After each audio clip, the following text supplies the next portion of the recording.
Or kill the AC. Saturday. Are we recording now? Yes, I believe so. It says we are.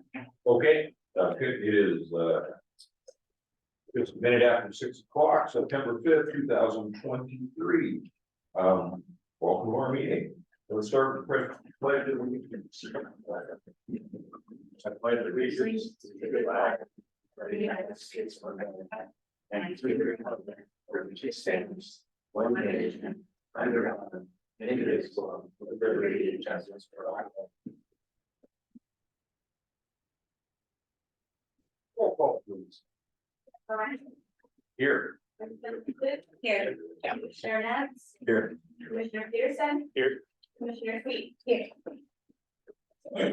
Declarations of potential conflicts of interest, or also modifications and additions, changes to the agenda. There are none. Okay, now declaration of potential conflicts of interest. On any agenda items, ma'am? No? Okay, seeing none. Presentation, city electrical system upgrade, Jordan Bennett. Just gonna have Mark Johnson kick this off for us. He can give us a little history and background on how we got to this presentation that the city is about to make. It's been in the works for a while, and Mark's been a part of that throughout. So, Greetings, everybody. Greetings. Conversations about power upgrades in the city, Cascade Locks and the port have been going on for quite some time, but, and the reason why the port involved in this conversation, I think so, intimately right now, because the port has some assets that are earmarked for infrastructure development. And I think you've all heard about the $2.4 million in lottery bonds that the port has been allocated by the state, but I wanted to give you some background on how that came to be, just so you'll have, I think, have a better understanding of what the money can be used for and what it's been earmarked for, and what the legislative intent behind it. But really, this $2.4 million goes back to Nestle. At the point in time that the Governor Brown, then Governor Brown, directed her agencies, rather, more than one, to stop working on the water transfer between the city to Nestle, so that Nestle could have access to water for their operations that were projected on the business part. She called Jeff Grove and said, "Yes, I know this is going to be tough for the community, but this is what I'm going to do, but I'll try to make it up to you." Meaning, we'll do something to help you out. Subsequent to that, the next budget year, the governor's putting together her governor's recommended budget for the legislature, and he calls the board and says, "What can I do for you to help you guys out?" And the board at that time talked about what could be done specifically, and they came up with the number of $2.4 million that could be invested in business park development, specifically towards helping building production, perhaps, and just electrical infrastructure. So that was the message that I then took to Salem during the 2019 session, as we were lobbying to try to get this 2.4 million, because if you know anything about how the governor and the legislatures interact, there's an old phrase that says the governor proposes, but the legislature disposes. So just because it was in the governor's recommended budget was not a slam dunk that it was going to get passed. So we went through the whole Ways and Means process, talked to the Ways and Means chairs, all those folks, and as we talked to them, we said, this is really important for the Port of Cascade Locks. for job creation. It'll help us finish putting in the infrastructure of the business park so that we can actually have buildings, we can create jobs and economic activity, which the port is charged with doing. So that's the intent of that. I should have passed these out at the beginning. So it ended up in Long, and if you go to ORS 777, which I think you're gonna talk about later this evening, actually. This is in ORS 777. It spells out $2.4 million, what its legislative intended purpose is, and we can sell one here.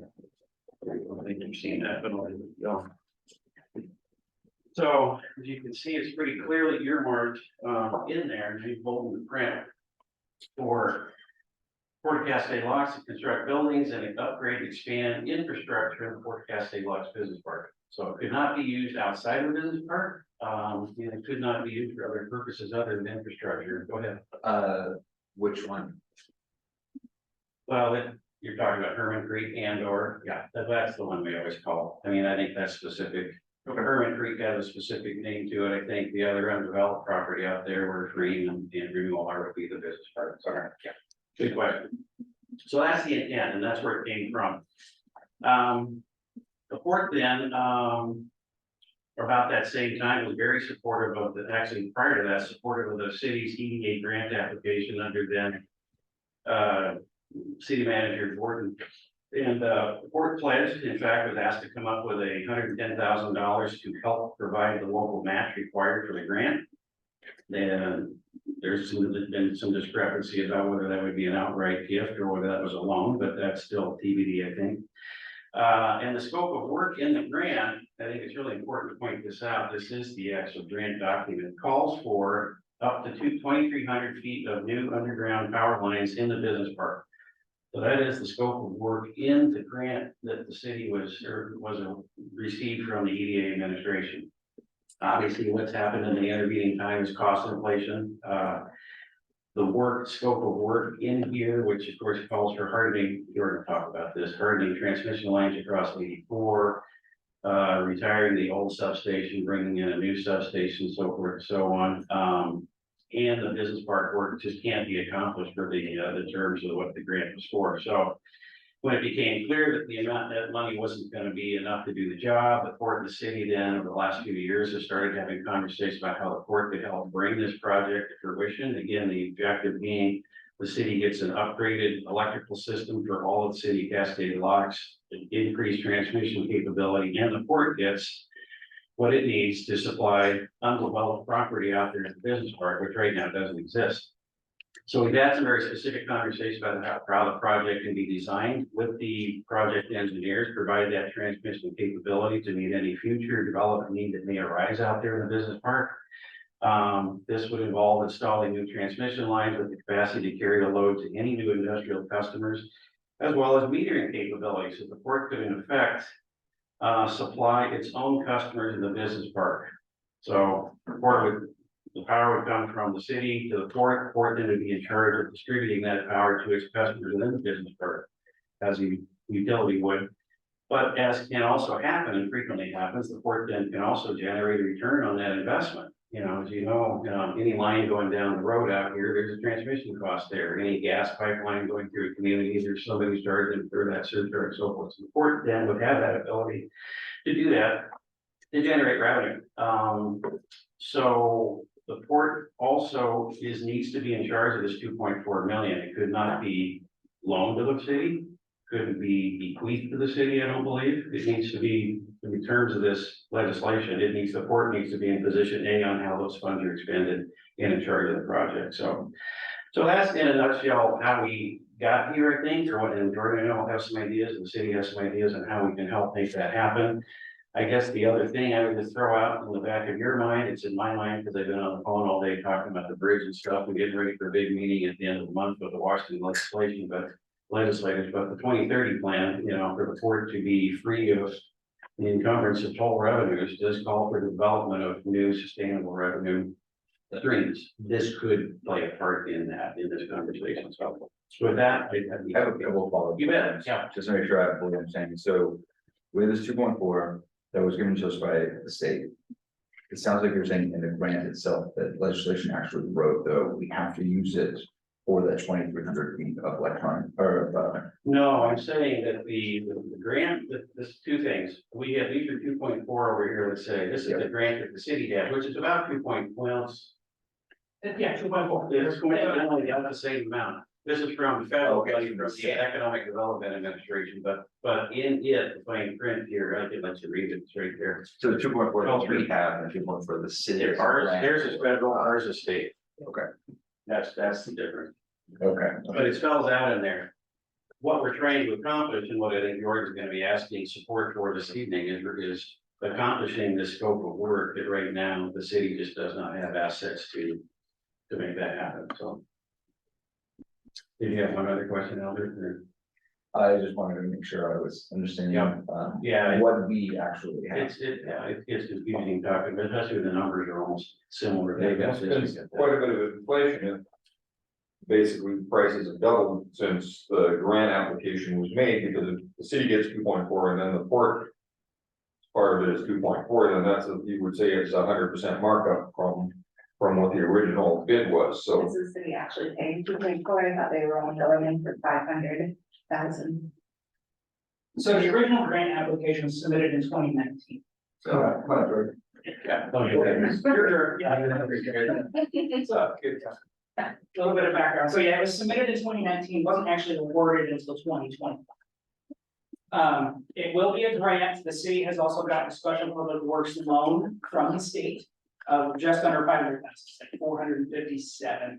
So that's, as the city, we're on the hook for 2.4 from the feds, and then 110,000 from the port was the original funding. And I'll get into that. So. Okay. So I had originally put this together before I knew Mark was going to speak, so there might be a little overlap. That's great. Yeah. So thank you, Chair and Commissioners, for allowing me to present today. We'll be going over the state's electrical system proposed upgrades and requested support from the port. I'm going to start at the very basic level of the power system and how it works, because I don't know everybody's level of how electricity works. I've learned a lot in the last 10 minutes, I'll tell you that. Let's see here. Go ahead and go on to the next slide, please, Karen.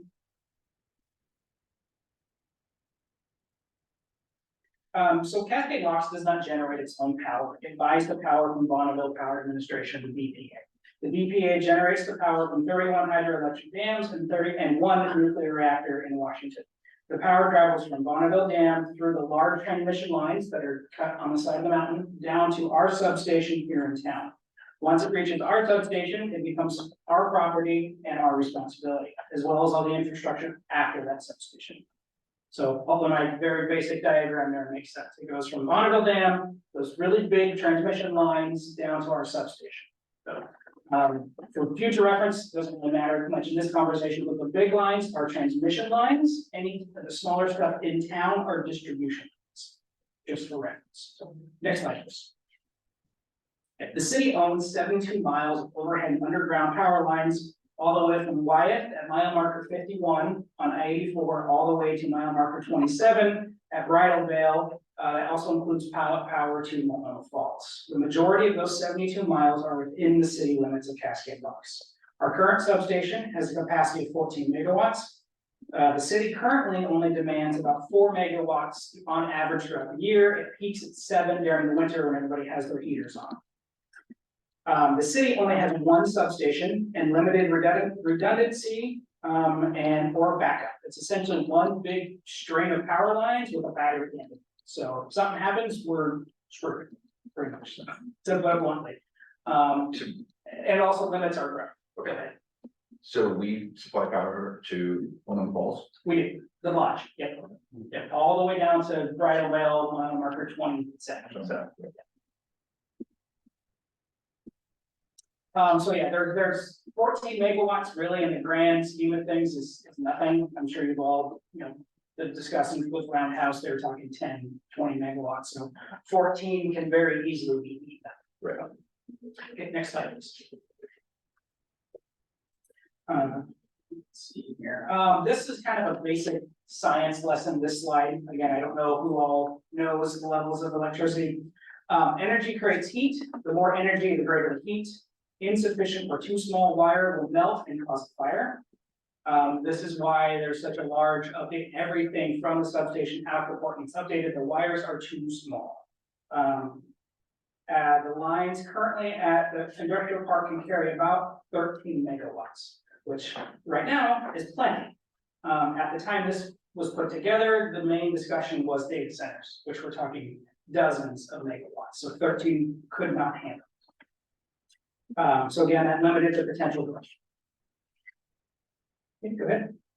All right, now into the meat of the grant from the federal administration. The federal EDA granted the city $2.4 million to upgrade its electrical system and increase the amount of power out to the industrial park. A condition of the grant is to ensure the city receives the needed power for economic development at the industrial park for the life of the project, which is 20 years. So in a sense, the whole point of this project is to get power out to the industrial park. And we, as the city, has to make sure we provide enough to the port to do economic development for the life of the project, which is 20 years. That's it in a nutshell. Next slide, please. All right, so the original funding, as you can see, was just over $3 million, 2.4 from the feds, 491,000 for a loan, 110 from the port. The proposed project is again the 2.4 from the feds, 491 for the special works, 361 would come out of the city, and then another 2.49 million from the port for a total of 5.7. That does include 20% contingency costs in there, given how inflation's done over the last couple of years. So that does include contingency. The 2.449, that includes the 110. Yes, that includes the 110. Yeah, How much is the contingency? 20%. So the actual project itself, 4.5 million, somewhere in there. If I'm doing my math right.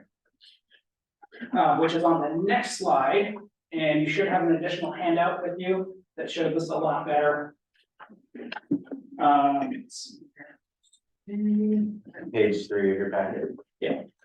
The first 5 items are all upgrades of the substation, the distribution lines to the industrial park. So that is all city items. That 5th line, business park 29.1 megawatt load options, is all of the lines within the industrial park. So that would be, the bottom line would be everything within the park, which typically if the customer requests any updates, they pay for it in the system.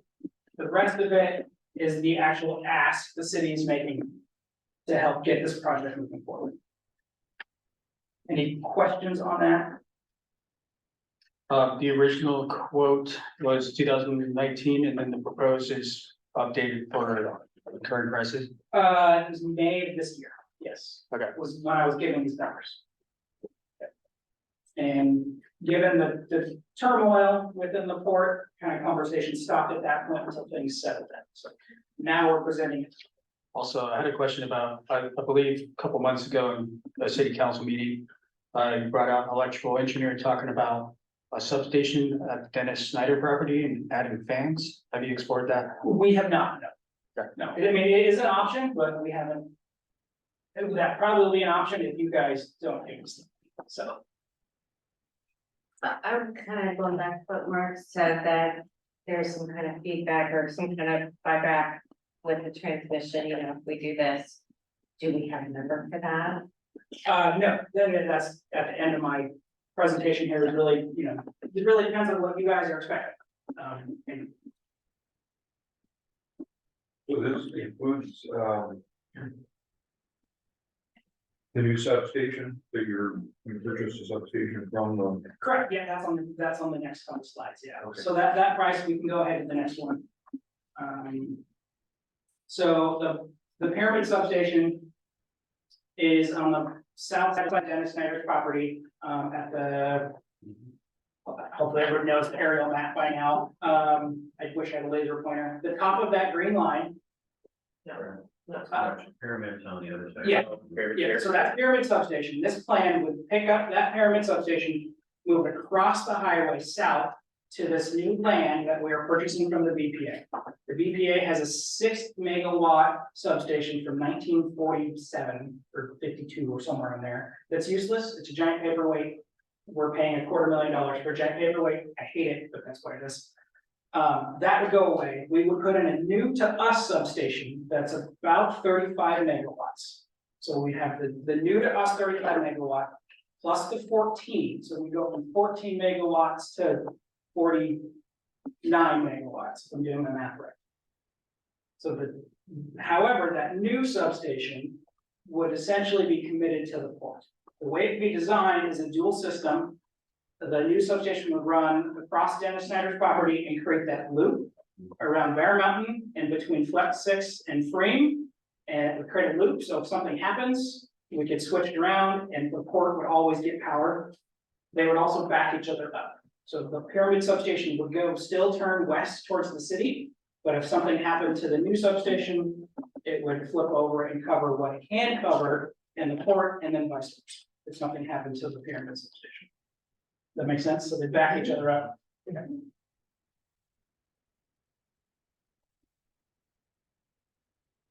You go to the next slide. All right. Do you So mind yeah, going back there, Wilbur? Just have a question. Yeah. So those red lines are basically just the lines that you're talking about. Like, what if we build a building that's not even close to where different lines are at? Or will we need to redo this again? no, that would be on you guys to pay for to get the line extended out to there. But we would need to pay to extend it again. Correct. Yeah, so if you did it on the east end of where the disc golf is, that would be you guys requesting power out to it, or would pay for extending this.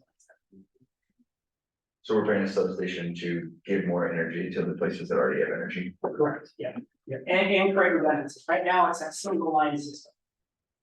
There's no, if something, a tree or something fell over on one of those lines, we'd be out. Right. Right now, there's not capacity for any of that stuff where disc golf is and so forth, so that's not served. But also, there's nothing close to being able to serve the resort property on the north side either. So that's where the port could come and tap into this, if they have to feed any of that from this. The capacity here would be adequate to carry anything that goes north to Right. create any kind of future development over there. I guess my concern is that that's a lot of money for us to just repower what's already powered, and we don't have any extension of any potential lines for the future, right? Like if we do expand that, whether it's resort, whether it's any sort of industrial, we're gonna have to put down all this money again. Which Well, so yes and no. that's pretty So redundancy as well. this plan would put you at capacity to carry 29.1 megawatts. Okay, And that has to carry all the way to the end of the line. So, how do I put this?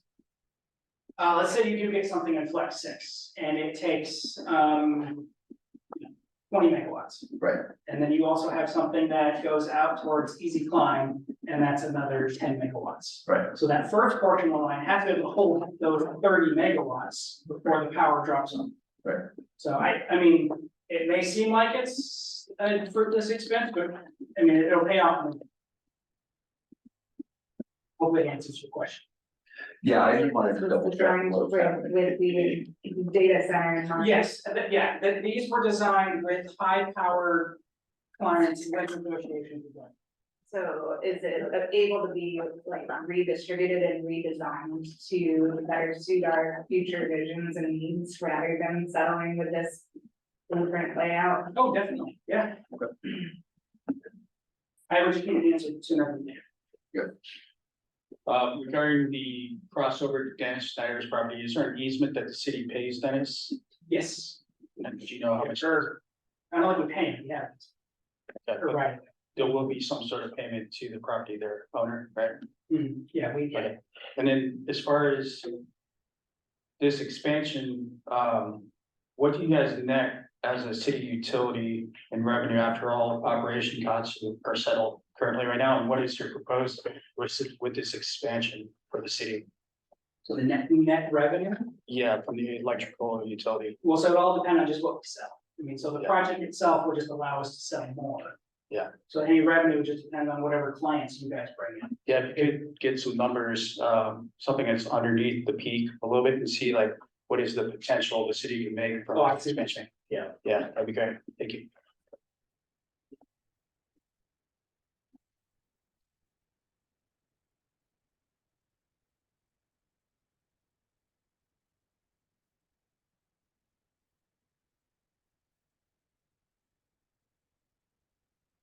So I covered a little of this already, we purchased the land and the substation from BPA, remove the old BPA substation, install the new US 35 megawatt substation. Move pyramid across the highway, the new substation will be dedicated to the port.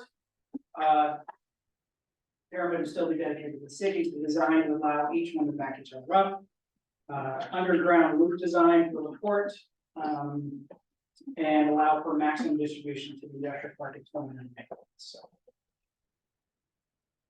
Any questions?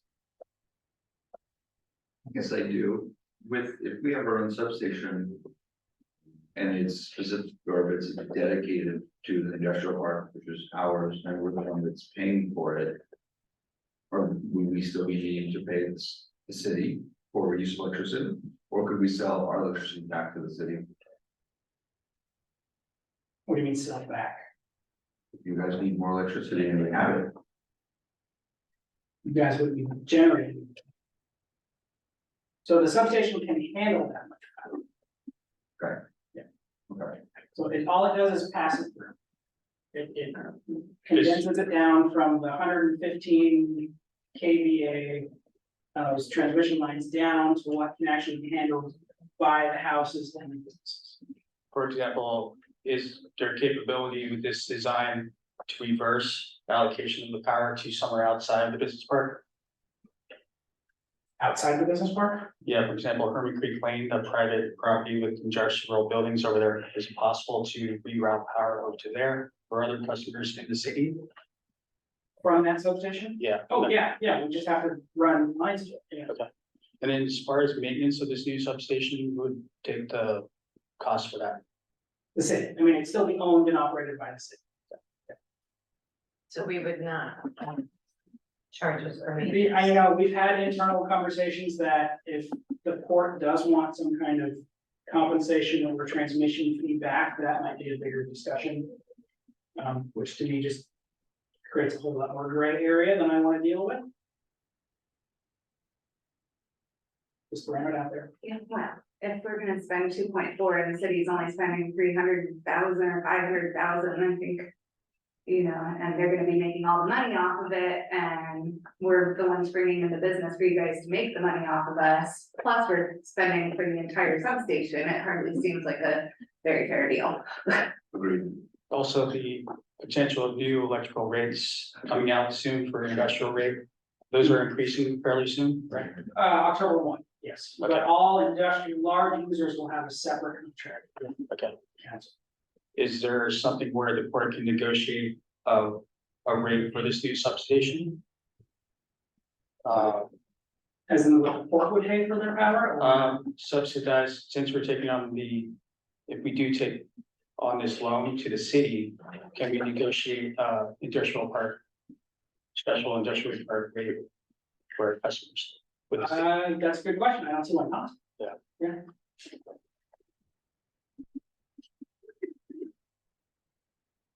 At this point, everything's on the table. Everything, yeah, I'm not gonna shoot down anything at this point. It's just discussion. The city is not married to this plan. This is what was proposed back in May. When Roundhouse and another possible Bitcoin person or company was looking to move here. And the power with those coming in was needed. Right. We're fine with scaling this back. To at least the level of power. And rearrange them in the spots. And am I right here, I think it said that the project has to be finished within 6 years, 5 years. What it was 5 years from the Correct. date. Yeah. Form CD 450 is signed by the recipients accepting the award. And you said it was in 2021? January 21. Okay. What is the new electrical rate increase that's happening in October? Do you know what that is? The rate, Yeah, For, residential and business, industrial. for residential and commercial businesses, they're, I think, 1%, 2%, they're really low. For the industrial rate, it's actually quite high, it's closer to probably 15%, 20%. I don't remember off the top of my head, which is just one customer, but any new large users will have a separate contract outside of that agreement between the city and the account holder.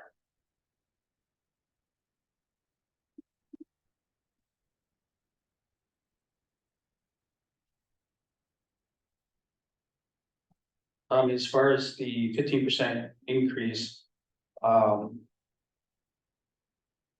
is selling you a certain rate to the city. How much of an increase is it that you're changing from the city to the port to this new substation? Is it, you're passing along about 10, 12%? And then you're increasing another 5% on top of that, or Of the BPA. so what BPA increase? is charging the city for industrial rate, what percentage are they charging you guys? So we get paid, or we get charged, on a tier system. We get. It. BPA creates X amount of power, and it's divvied up into a pie to each individual utility, that's what they call tier 1. And we are guaranteed about 2.2 megawatts of tier 1 power, which is $35 per megawatt. Tier 2 is power BPA goes and buys on the market and resells it to us, and that's about another 2.3 on average throughout the year megawatts. For the last decade, tier 2 has been about the same or cheaper than tier 1. Come October 1, tier 2 is gonna jump to double. It's gonna go from about $35 to $65 per megawatt. And so that's what made us have to do our rate increase. And so, and really, it's not. All the city's trying to do is cover its costs and make a little bit extra to make sure if our substation does go down, we can replace it. It's not really we're trying to get this amount of percentage back from each individual customer from the port.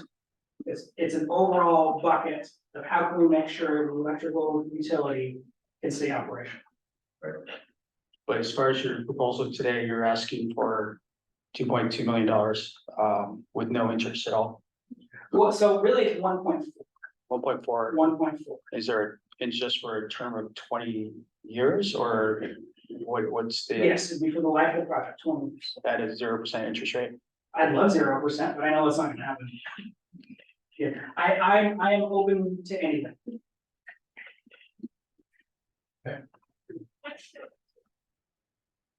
Well, If you don't, I'm sorry, I have one more question. If you don't take this, have you already accepted the grant? Yes. Yeah, if you guys don't move forward with this, we will scale back the project. Okay, What are the interest rates you have with your bonds or other bonds that you have? Good to know. You don't know? well, this gives us some good things to discuss. Appreciate the presentation. I got one more slide, I think, and it kind of.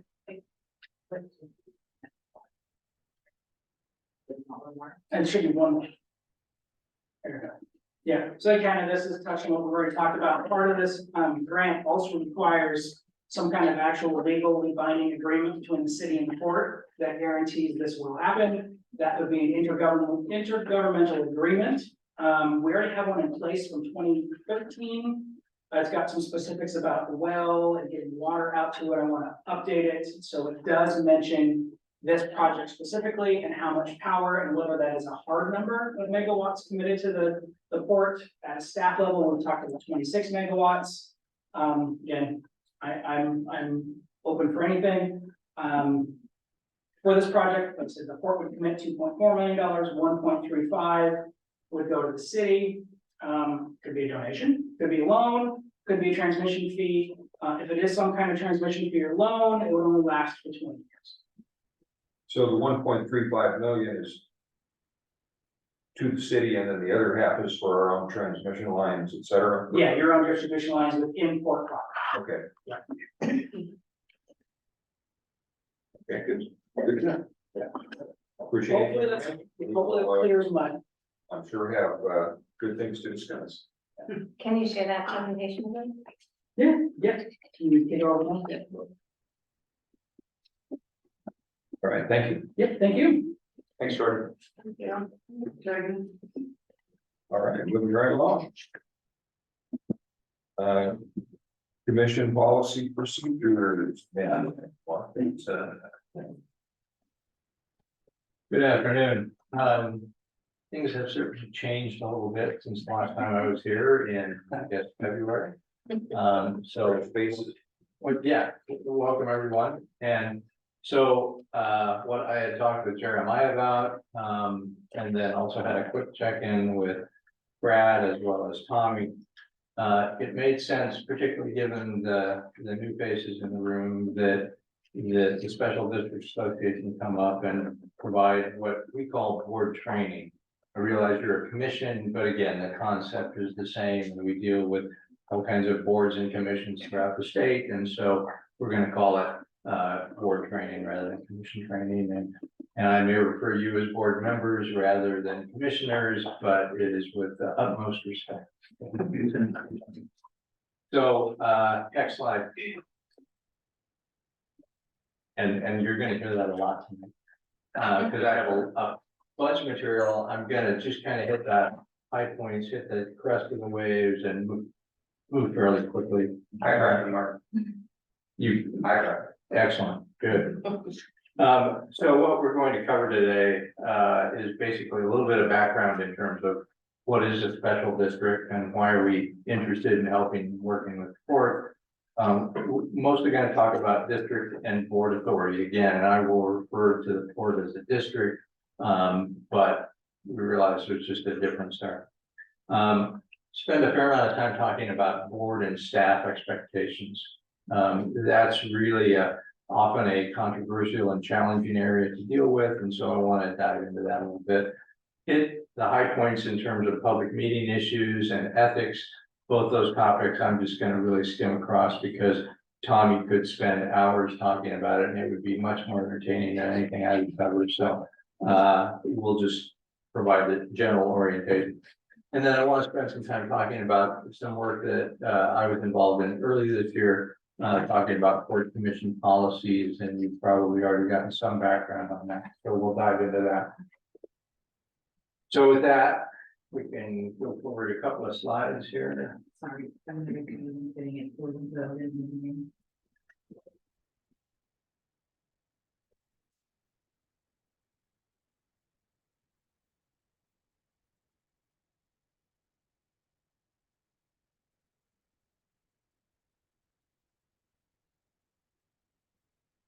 There we go. Next slide and next slide. So let's talk a little bit about special districts. What is a special district? Well, it's a form of local government, which is to say it's a public agency. I give this talk a lot of different places around the state, a lot of different special districts.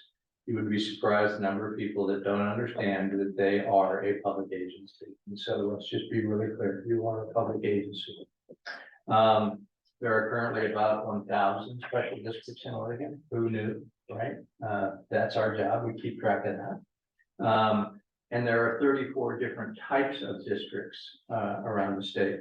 And that's everything from fire districts to water districts to park and recreation districts. The whole gamut. Right now I'm dealing with soil and water conservation districts, cemetery district, vector control districts. They're all out there. One of the beauties of special districts is that they can extend across statutory boundaries. So they can serve areas of the city, they can serve multiple counties, and so they have a lot of flexibility in defining what their district boundaries are. And that works for a lot of organizations, particularly organizations like the court. As a public agency, you have statutory authority to sign contracts, employ staff, acquire real property. All that's great. You can issue bonds, impose taxes, levy assessment, charge fees, and oh, by the way, you can sue folks and be sued. So, yeah. Sometimes one turns into the other. Yeah. Again, there's a list of the 34 different types of special districts. Most common is fire district, but a close second is both water districts as well as park and recreation districts. But lots of different interests that ultimately were created. And, you know, for example, I deal with special road districts. The developer built a subdivision out in the pucker brush, and they had to put in a road to be able to get to the subdivision. And nobody committed to maintain that road, and so the residents of the subdivision formed a special road district to be able to do the maintenance associated with that road that is their lifeline in the community.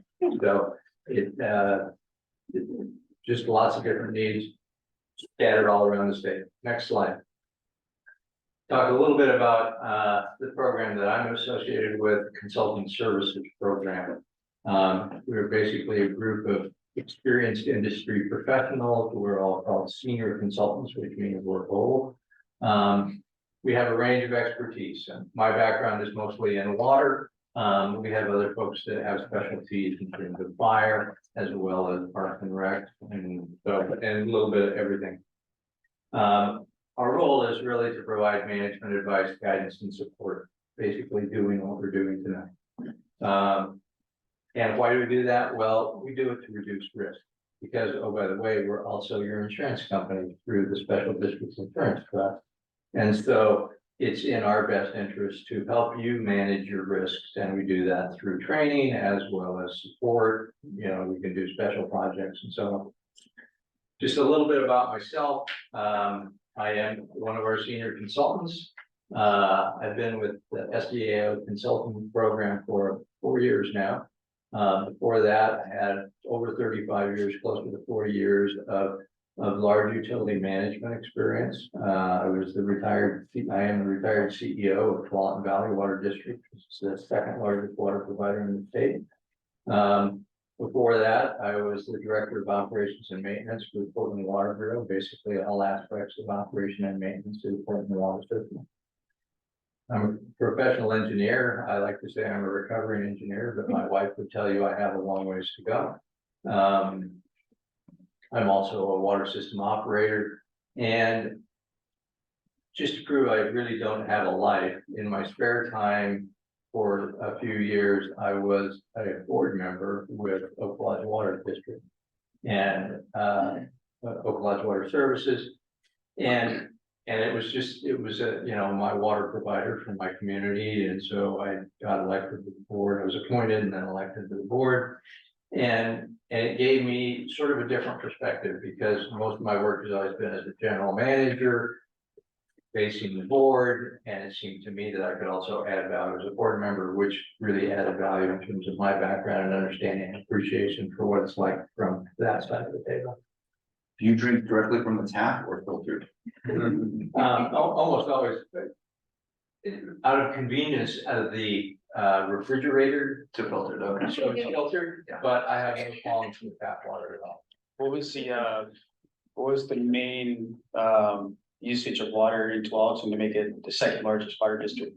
It's mostly residential, but the fact matter is we also have one of the Intel fabs in Washington County, several other chip plants in Washington County that are served by DVWD. Next slide. So in terms of the district, the Port Commission's authority, it's all defined in ORS 777. Basically, by statute, you exist, and that statute defines the powers of a port and how the district, the port basically has to adhere to statutory requirements, the laws that you will follow.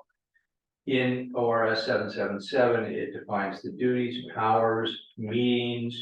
I believe it defines the board, the commission, as well as the officers that you're required to have. And so the takeaway from this slide is, if you haven't taken the time to do so, please track down a copy of ORS 777 and take the time to read it. It's actually essential reading for your role. So I would encourage you to do so. And if you don't have one or can't track it down, Tommy will be happy to print it off for you. We have it right here. There you go. It's essential. Yeah. In terms of authority of the organization, next slide. In addition to the express powers in ORS 777, you have some implied powers, basically all the authority that you need to be able to exercise the daily, keeping the lights on and the routine operational requirements of the organization. So that includes things like purchasing supplies, hiring staff, entering into contracts. Those are basically implied in terms of the authority that you have. The thing to take away is that the authority of your organization is relatively narrow. It is defined by the statutory authority of ORS 777. You don't have what's called home rule charter authority. And that's an essential element for organizations like cities and counties. And so, for example, the city of Hillsborough, good friends of mine, the city of Hillsborough, and several years ago, they decided that they wanted to be an internet service provider. And so based on their authority that they had under home rule, they decided that they wanted to become an internet service provider, and they've invested millions of dollars to become an internet service provider for their entire community. Most special districts don't have that kind of latitude to be able to say, gee, this is in the public's best interest, and so we want to provide this additional service. It's limited by what's in the statute. Now, courts are very unique because of the way it's written. You have a lot of authority that frankly, in terms of the scope of the powers that you have, and Until you get home. you can spend a lot of time, but I said until you get home. yeah. So if you have some creative ideas in terms of additional services or things that you want to get into, just simply check the statute, check with Tommy, and decide, is that within the bounds of ORS 777 that allows you to be able to exist and defines the powers that you have. Anything to add to that? No, I think it's a good description. That I'll just add one piece where you can see how this has evolved over time. If you read through ORS 777, you'll see like a reference to one of the port's authorities is to build a tramway or a tram. And it seems like kind of it sticks out as odd. That's because back in the day when the Port of Cascade Locks was trying to build a tram under the gorge, that it got beat back by a court decision that said that, oh, we don't see that authority in the statute. And so that then led to a very specific change. Now, in the intervening decades, a lot of other statutory authorities have been added, and as Mark said, it's pretty broad, and especially if you look at some of the authorities outside of ORS 777, it still mentions ports and their economic development and kind of the business interests. So that's softened a little bit, and I do think this is one of the districts that has the most amount of authority of all the special districts. But it's not unlimited, so. Get a stern blower out of it. Right. They try to make a lot of that one, but. Yeah, they make some recently, in the last few years about a port down on the coast where they could.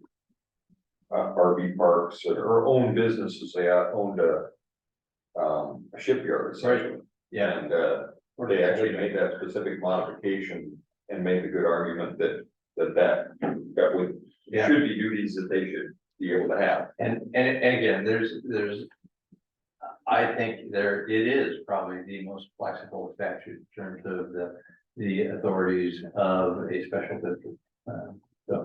So from that standpoint, you're in a good situation. Compared to like a cemetery. Yeah, compared to districts. water, sanitary, cemetery, like, I mean, they're very specific.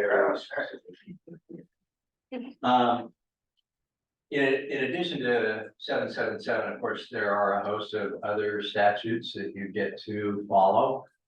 Things, and they're all listed here. I won't go through them all, but basically, because you're a public agency, you get to follow all of these other applicable statutes as well. And the list is extensive, and that's why you have access to Tommy and his awesome team of folks. In terms of the authority of the commission itself, well, the goal here is really to serve in the best interest of the community. Next slide, sorry. And the way you do that is you set the policy and direction of the organization. To set the policy and direction, you do it by what's called a board action, and you do that all the time. It's basically, you make a motion, there's a second, and it gets approved. That is essentially what we call board action.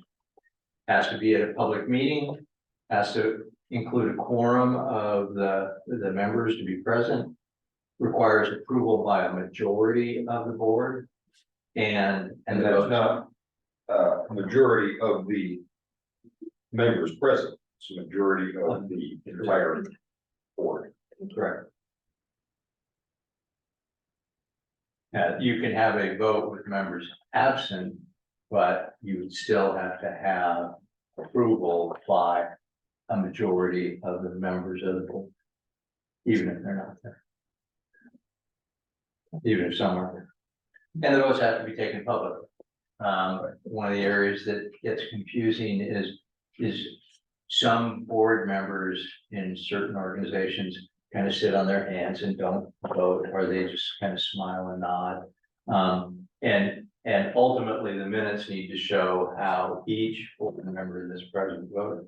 And so you need to really state the vote. And one of the most important responsibilities that you have is to hire the chief executive officer or general manager. That's really how you get all of your policy and direction implemented, is through the general manager. You do all of this through what's called legislative authority. That basically you can, approving the budget, developing the capital plan, setting rates if that was applicable, establishing your own rules and regulations, policy, contract, etc., are all set by board action. It's established by the commission. You can't delegate that authority in terms of making those decisions. So you can't delegate legislative authority. You have to make the decision. But the good news is you also have administrative authority, and the even better news is that you can basically delegate that administrative authority. So think of administrative authority as the authority to be able to implement the policies that you set. Well, that's why you have staff. And so things like HR procedures, practices, daily operating procedures, those are all under your quote administrative authority. But while you have that authority, the fact of the matter is, and it's important for small organizations that board members in very small organizations, they might not have any staff. And so the board has to be able to implement their own policies, right? In your case, because you're a large organization, we strongly recommend, SDAO strongly recommends that the board members use significant caution in exercising your administrative authority, largely because there are potential issues related to workers' compensation, HR, morale, all of the challenges that go along with managing people. And so to that end, we strongly recommend that those administrative authorities get delegated to your professional staff.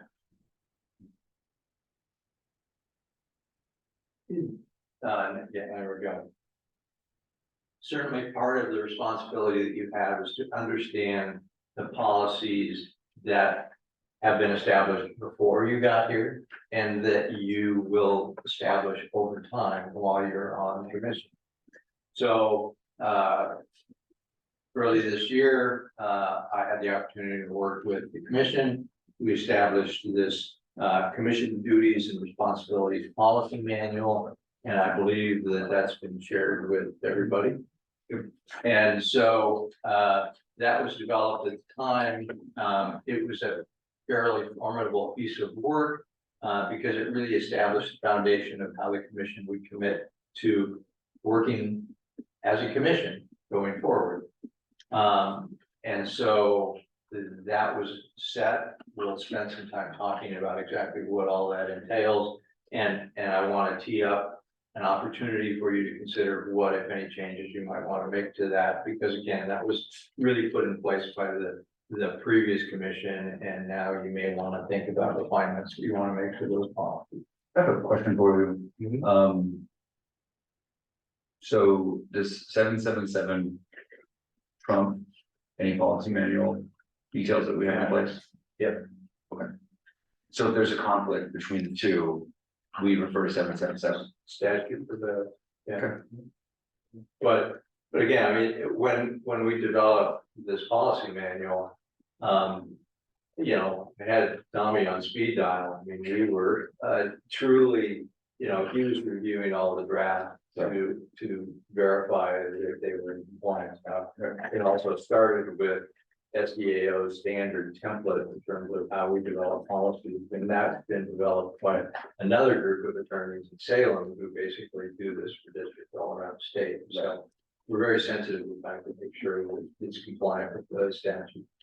And the way the statute's structured, it typically doesn't get into that kind of nitty-gritty detail about, you know, sort of the inter-board interactions or those kind of policies. And so I think I recall there's a couple of places where the policies might refer back to the statute, right? And so they're meant to, you know, one's sort of the Constitution and one's the. Right. You know, I did find one inconsistency, or at least what seems to be an inconsistency when I was doing my research. So I don't know if I want to bring it up now or. We're gonna spend some time talking about the policies, so if we can save it for that, that'd be great.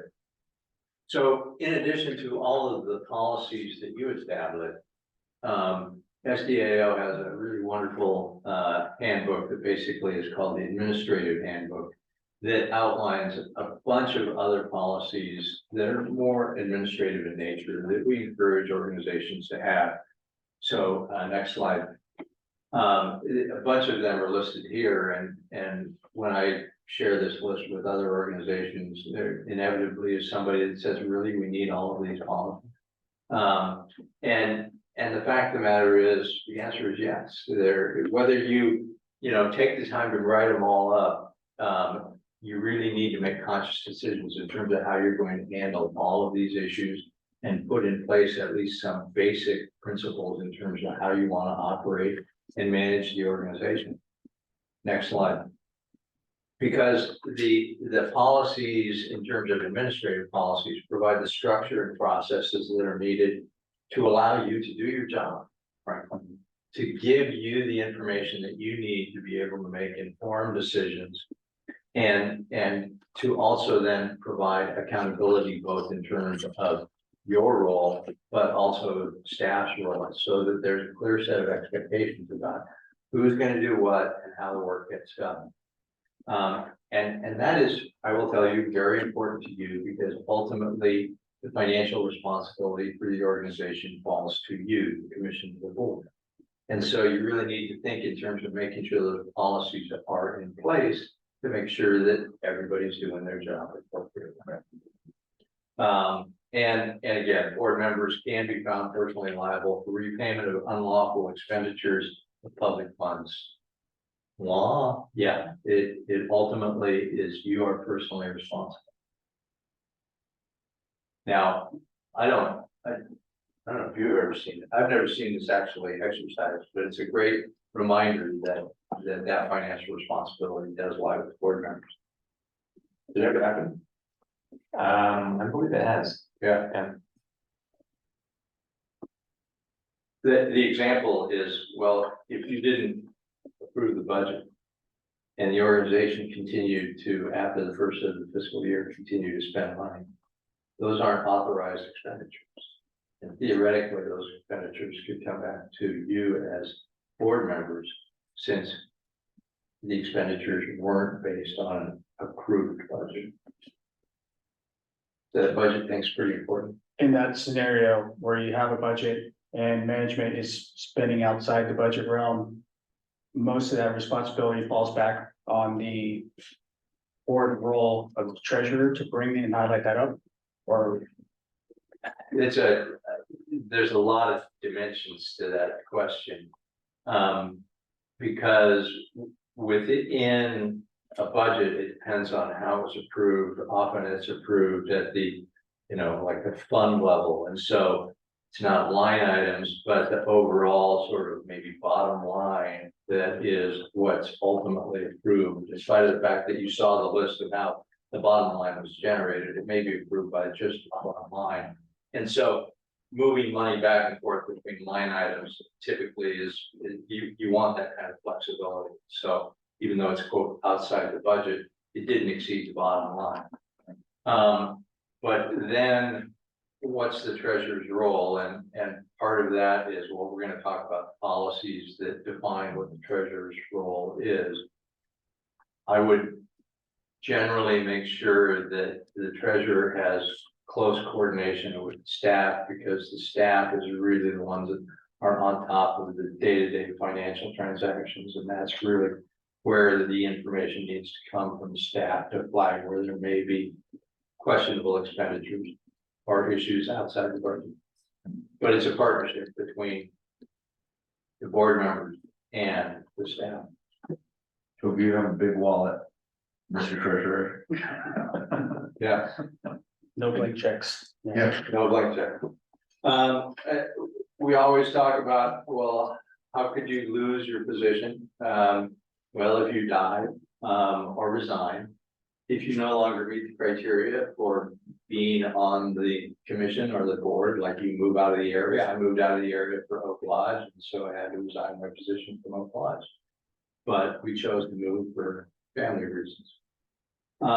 If you're convicted of an infamous crime, and I will let Tommy explain what an infamous crime is, or any offense that involves a violation of the oath of office.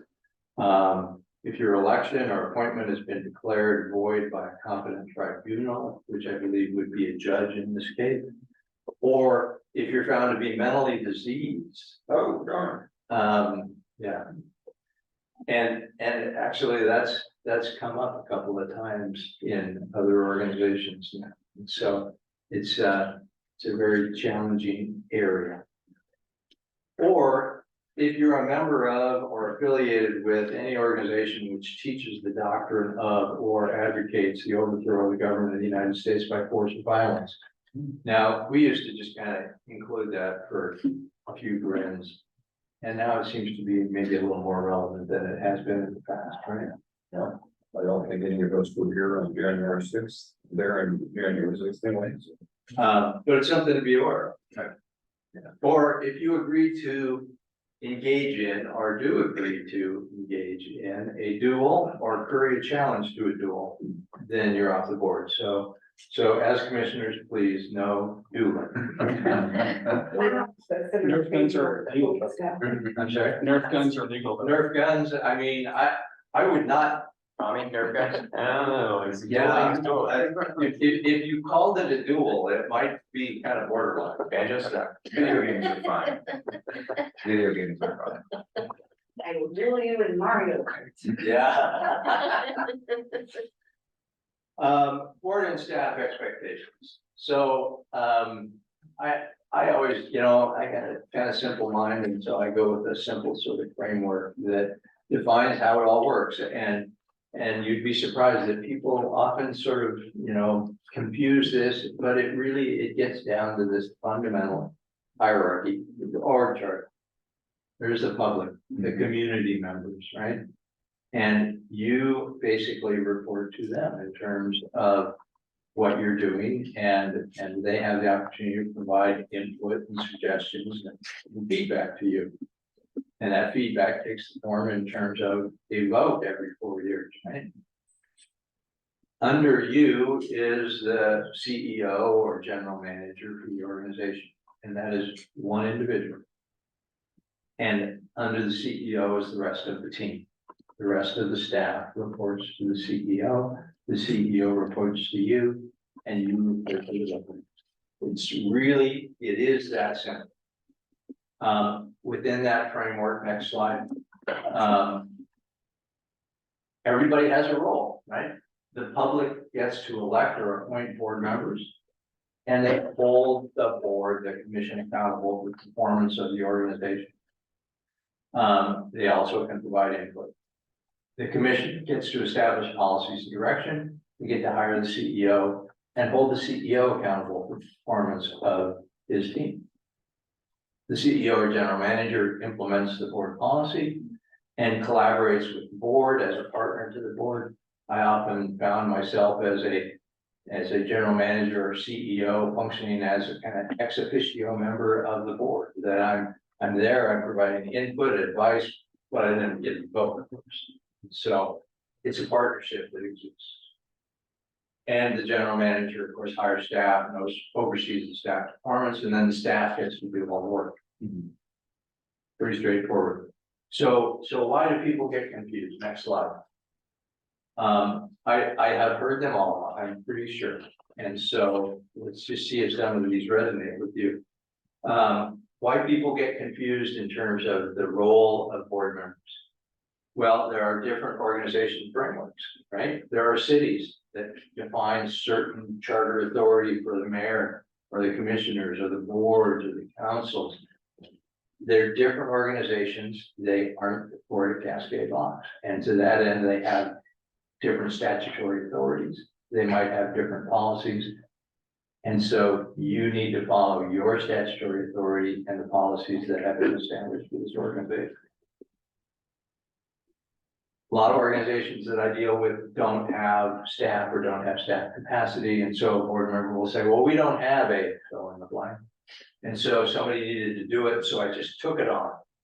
That's great, and that's truly appreciated, as long as taking it on was approved by the full board, and that's going to be the key.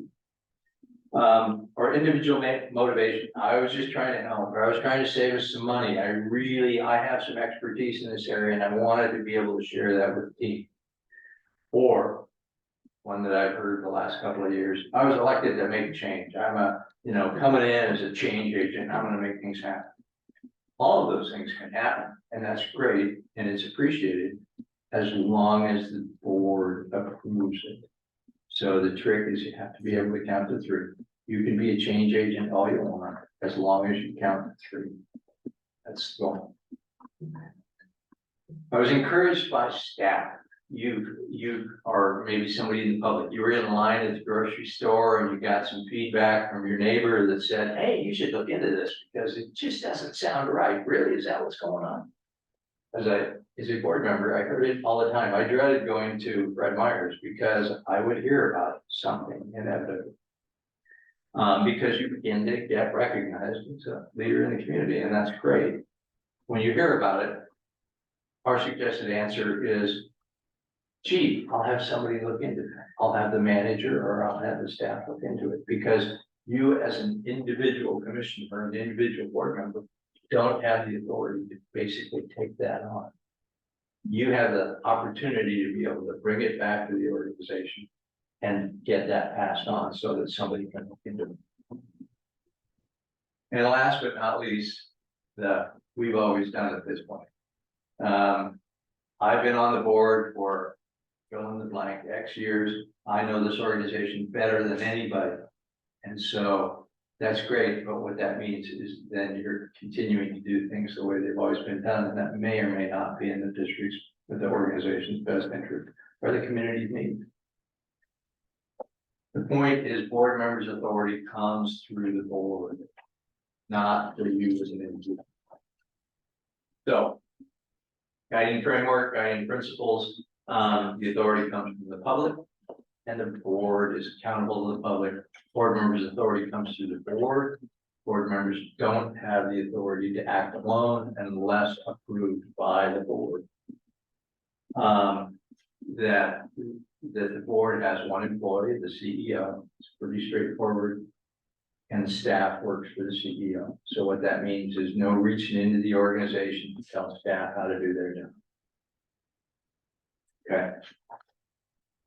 So what we see as characteristics of effective boards, that basically the board members as a whole have clarity and alignment with the organization's vision, mission, and value. That we all sort of are trying to get to the same place. Doesn't mean we all agree on everything. Just means that we kind of share a vision in terms of what we're trying to do. And a key tool in figuring that out is the strategic plan. That everybody is a collaborative partner. That you recognize that 5 of you are peers in many respects, and that you're gonna work together to share information and figure out what's in the best interest of the organization. That there is an environment of collective accountability, accountability for the board's performance, accountability for the CEO's performance, and accountability for the organization's performance overall. And last but not least, a commitment to communication, no secrets, no surprise. We're all gonna let each other know, this isn't a goal to have the Perry Mason moments and spring it on somebody during the course of talk about it. Get it out there, make sure that it's understood, share it with the board president, share it with the CEO, and give people an opportunity to sort of figure out what is the best move. And But not via email between each of. yes, no, we'll get to that here in just a moment. So, public meetings. Purpose of the public meetings law is basically so that sessions like this are open, the governing body, the public can basically witness the creation of policy and have an opportunity to, as I like to characterize it, watch the sausage being made. So to do that, it basically involves a requirement that the public has notice in terms of the time and place of the meetings. And that the meetings are accessible in terms of able to attend the meeting or attend virtually, either through a phone link or now through the technology. Public meeting is any meeting where the quorum of the decision-making body is present and discussing or deliberating for the decision on a matter of district business. So again, quorum is at least 3 members. So that means that a foursome couldn't go play golf. That 4 of you couldn't go to an SDAO training session.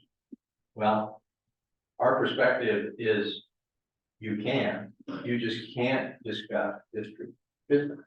It's really that simple. You can't be perceived as deliberating towards a decision. It would be really bad to come back from that day of golf and say, hey, we figured out what we need to do. Because you would have been doing exactly what you're not supposed to do. Training, you're allowed to go to training. Just don't be caught in the corner of the room with 4 members huddling to discuss what should we do about that next agenda item. And so it's an integrity issue. Is it really 4 members as a quorum? I thought it was 3 members. Yeah, 3 members, yeah. But I was pushing for you to send 4 people to the SBA. Yes, 3 would be a quorum, absolutely.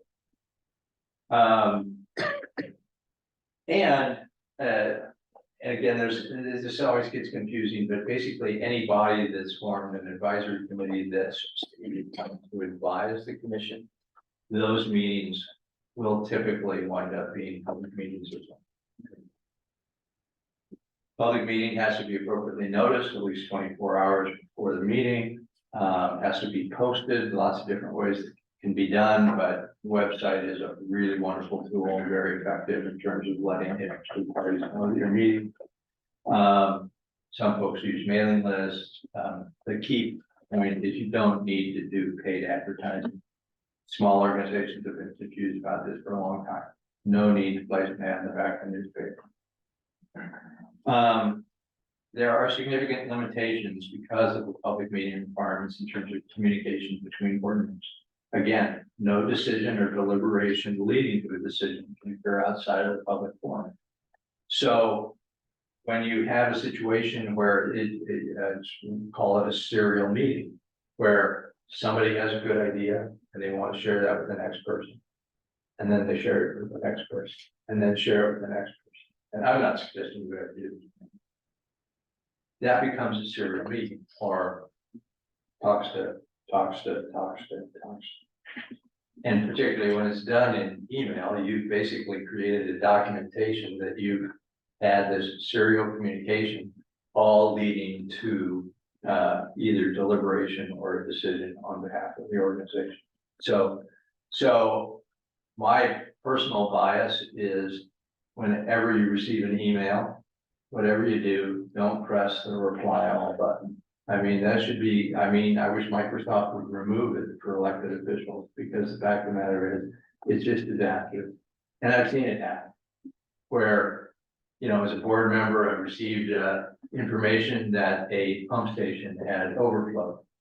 We're gonna have a regulatory violation because of an overflow. And a wonderful board member with the best of intentions replies to all and says, see, that just shows that we really needed to invest in upgrades to that pump station. That is arguably advocating for a position that the organization should be taking outside of the public forum. And it's communicating to all 5 board members. Tommy doesn't know.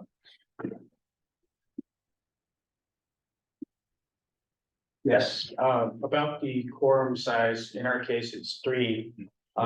For example, there's a scenario where you're at a social setting and 3 commissioners meet and they talk, they're not talking about port business. And it's all verbal. Right. What is the public's role and what can they do So to investigate that? My personal opinion, it's all about personal integrity. Fact of the matter is that those situations happen all the time. And to that end, it's probably best practice to not cluster in a group of 3 elected officials. But if it just so happens, please make sure you're not discussing work business. And if you do, then somebody needs to walk away or say, hey, we really need to be mindful of it. That's why we're doing the training. That's why we want to make sure you're aware of this. Because it does happen. Don't allow yourself to be caught in that position, because the public watches. Remember, cameras are everywhere now. It's bad optics, yeah, as well. And it just looks bad. And It's so, hard to avoid it when you live in a town of 1,400 people. yeah, Small. Yeah. executive session. There are only a list of 12 or 13 specific topics for which you can call an executive session. Tommy is a master of this, and he understands exactly what can and cannot fall within an executive session. When the executive session is called, you need to cite the statutory authority that basically allows it. And so ORS 192-660, paragraph 2, and below that paragraph 2, there are the 13 listed items that can be called for executive session. You need to fit neatly and cleanly into one of those categories, otherwise it's not a topic subject to executive session. And so on that list, it doesn't include things like controversial topics that we don't want to discuss in public. It's just the way it is. You get to talk about that stuff in the public forum, whether it's comfortable or not. Media is entitled to attend. There are exceptions specifically for labor negotiation, or if there is a lawsuit pending between the media organization and your organization. Otherwise, the media representative gets to attend. They just can't report the information that they learned. They can't share the documents that may have been made available during the executive session. Particularly important, no decisions are made during executive session, because again, the public is excluded. And the role of the public meeting laws is to allow the public to see how the decisions were made. So no decisions in executive session. In addition, during executive session, sometimes material is distributed. Might be, you know, confidential diagrams for the power supply distribution to one of your facilities, or it might be, you know, key information that's relevant to a lawsuit that's handed out. That information is protected from disclosure. Any discussions that you had during executive session should not be disclosed outside of the executive session. Wow, we had this executive session and you wouldn't believe what somebody said during the meeting, but don't go there. That's where I have a question. Well, specifically around media. So in 777.785.3, actually says, in its discretion, the board may allow representatives of the news media to attend executive sessions under the subsection 2A and B of the section, such terms and conditions as the board may prescribe. So that means if we may allow, that means that we should be able to not allow as well. Yeah, but if you go back to 192, it talks about the authorities in terms of executive sessions, and it's pretty clear that media gets this. Okay. So I don't know, there's a conflict there. There is a small conflict, we can talk about that in our opinion about sort of what the pros and cons of that are, but generally our advice is to follow the. Now, another reason not to say things out of executive session, because if the media attends, it essentially voids their confidentiality agreement if it is shared, if anything in that meeting is shared outside of the meeting and they get wind of it, then it's open season, they can Kind go of ahead fair and game at publish. that point. Right, so.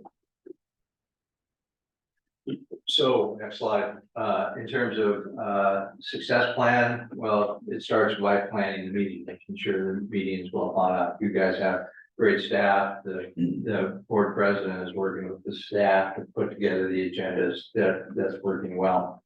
Know and follow the public meeting laws, don't do serial communications, don't do those blast emails to your other board members.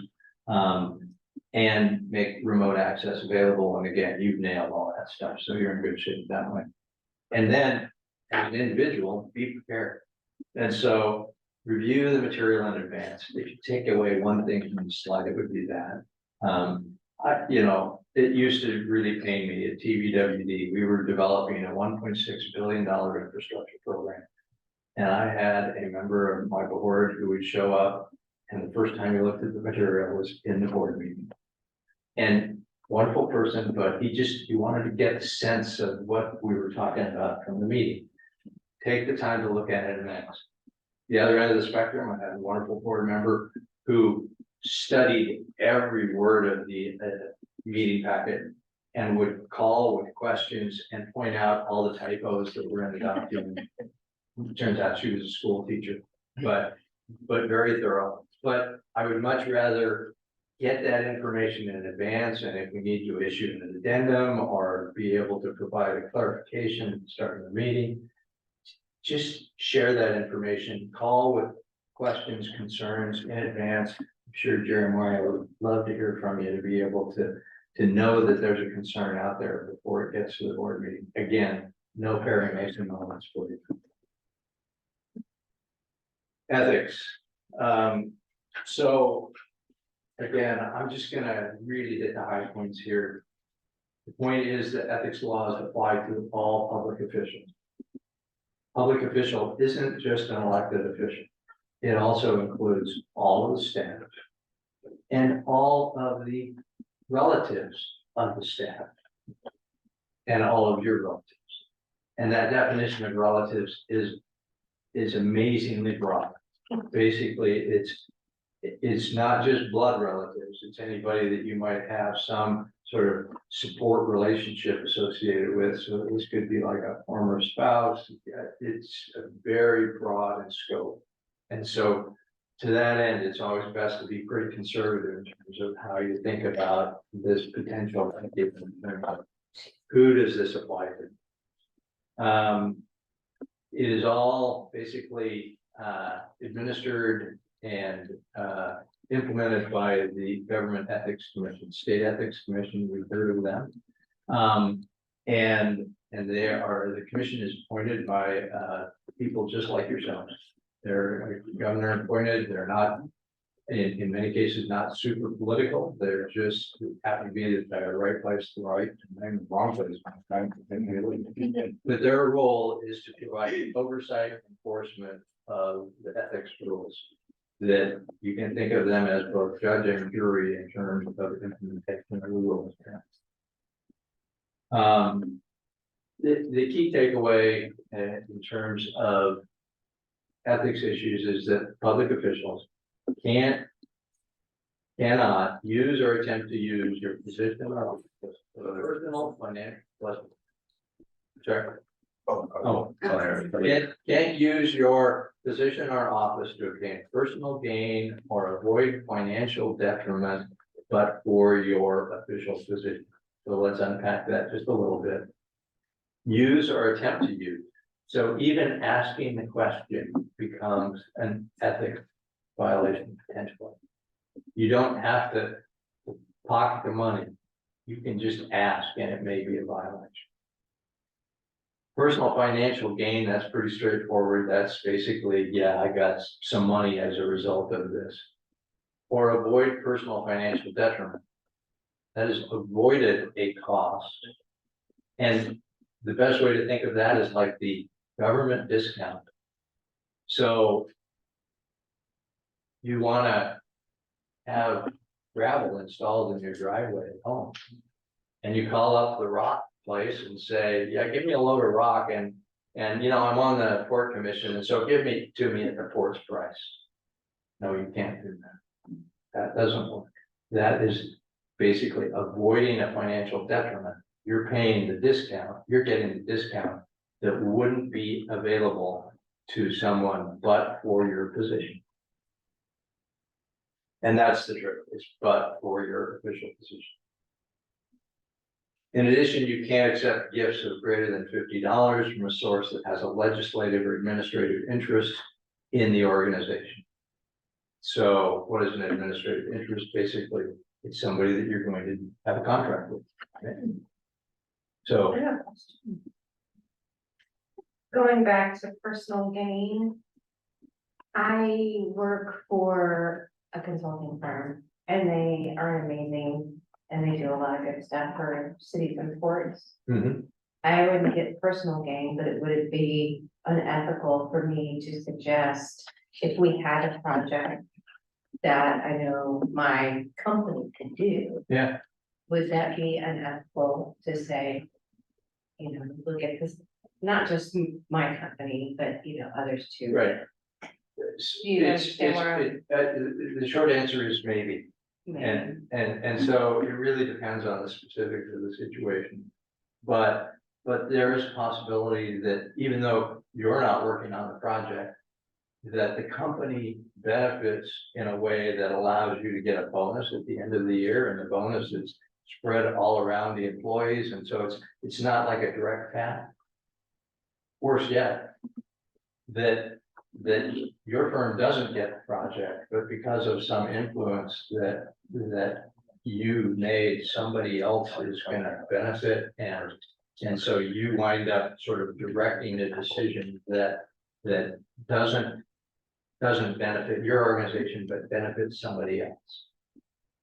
So it really depends on the specifics of the situation, and it's in a situation like that, I'm generally inclined to lean heavily towards identifying it as a potential conflict of interest. Okay, And then it's up to you to decide, well, do you recuse yourself from the final decision, or do you? I have an option if I feel strongly about Yeah, suggesting. yeah, Okay, thank you. A lot of times what will happen is you'll say, I think I might have a conflict of interest, and Tommy will say, no, it's kind of. It is, Okay. I have a couple observations here, and so hopefully I don't need any time, but, so. We built in our car. So it is, and we can always revisit this as issues come up, but, the conflict of interest rules and using your public office for private gain kind of go hand in hand. They aren't necessarily the exact same thing. You can attempt to use your office for gain without a conflict of interest before you, where you have to declare it. So you have to think through all these rules and how each one applies. This is one reason why I would advocate that you don't just limit your disclosure of conflicts to the agenda item that says, are there any conflicts of interest? Because you need to declare it when they arise. So if the meeting if something happens later in the meeting and you realize there was a conflict, you should raise it, or you should identify it. Whether it's potential or actual. The last thing is, I think, sort of gray area, Mark was talking to, a very good lawyerly answer, like it depends, right? It's one of the reasons why I think SDAO strongly recommends that the board stay out of administrative decisions. right. Because that kind of stuff really shouldn't be coming to you for the most part, in terms of like being, steering, in a worst case scenario, steering business, one way or another. That's an administrative decision that really should be working through to your general manager or your staff. And if it comes to your desk, it's more of like a conflict of interest, like, oh, you guys are thinking about this entity, well, let me declare my potential conflict or my actual conflict. So all of this stuff really, it's important to kind of keep all that in mind at the same time. And part of that is My you have intention. procurement policy, and that's one of the reasons for procurement policy, to make sure that there's confident bids and that they meet the criteria, and that, it also protects the board from doing things that might be considered, using their influence to. My intent is not for any kind of gain, but I know that my company is the best at what we do. Right. And I think, the court needs us, I say yes, but that's my intent. It's not anything beyond that. I'm learning and I probably will have future. Yeah. Yeah. By all means.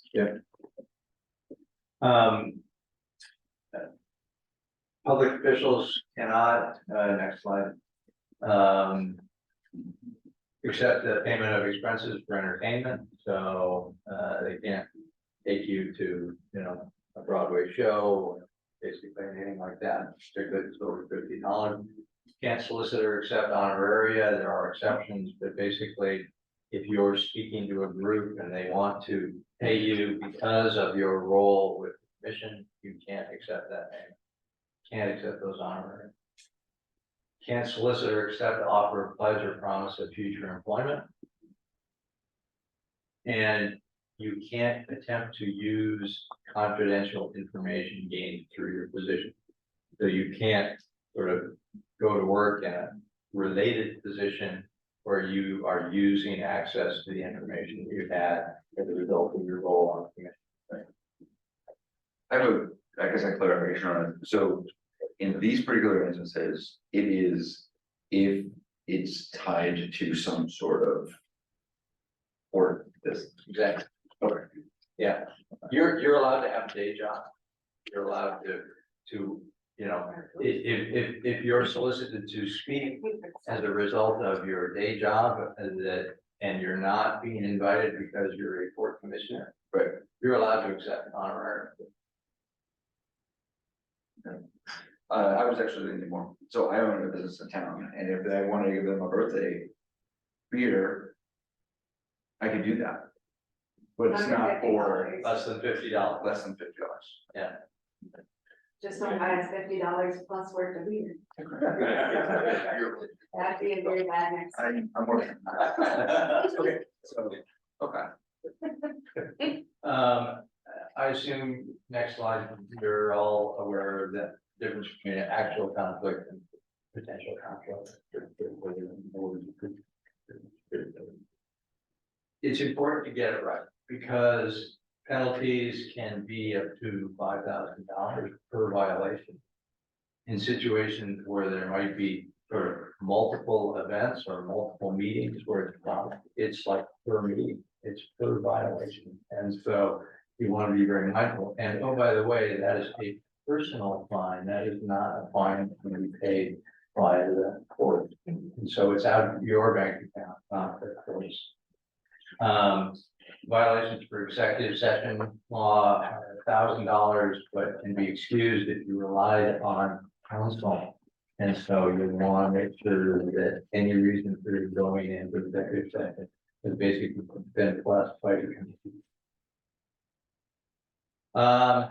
Commission policies. So again, early this year, I had the opportunity to work with the commission.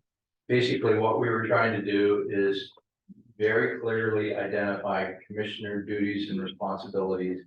And not just identify them, but reduce them to writing in words that we could all agree to, that it was defined in basically black and white in terms of what the duties and responsibilities would be. And to establish shared expectations in terms of how you would go about implementing the practices and procedures. Put it down in writing.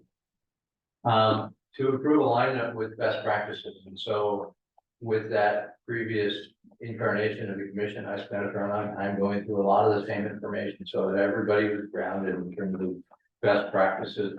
And that became the foundation for these procedures. It also helped fill in gaps. There was a previous document that the commission had that identified, quote, board practices, but it had a lot of holes in it with a lot of potential misunderstanding. And worse than that, we frequently heard, well, we had a policy about that, I think, I'm not sure what it said, but I'm pretty sure that it said this. And it couldn't ever be produced in writing. And so there was a lot of like recollection, but a lot of uncertainty. And again, so we eliminated all that uncertainty, basically created a clean slate that these are the policies going forward.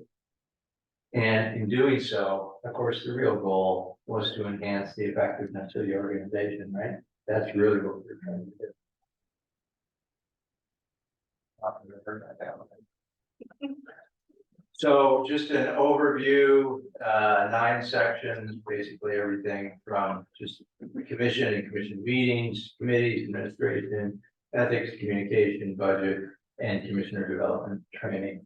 So pretty straightforward stuff. Again, all came from SDAO template in terms of best practices that we like to see. And then we tailored and adapted it to meet the specific needs of commissioners that were in place on. Just a few points that I want to highlight. Again, all of these are, this isn't the exact wording out of the policy. This is a synthesis of that information. And so if you see Tommy getting twitchy because it doesn't really exactly say that, the words really matter. They're very, very important. And we spent a lot of time painstakingly working through the specific wording. But the takeaway was each commissioner serves in an equal role. Commissioners have no individual authority except as expressly delegated by the commission. You heard that earlier tonight. There are officers, president, vice president, secretary, and treasurer. And again, those are as identified in ORS 777. And there was some attempt to sort of acknowledge this treasurer role in terms of, yeah, there's a responsibility for accurate accounting and financial records are maintained. And those responsibilities may be delegated to a staff member by vote of the commission and under the supervision of the treasurer.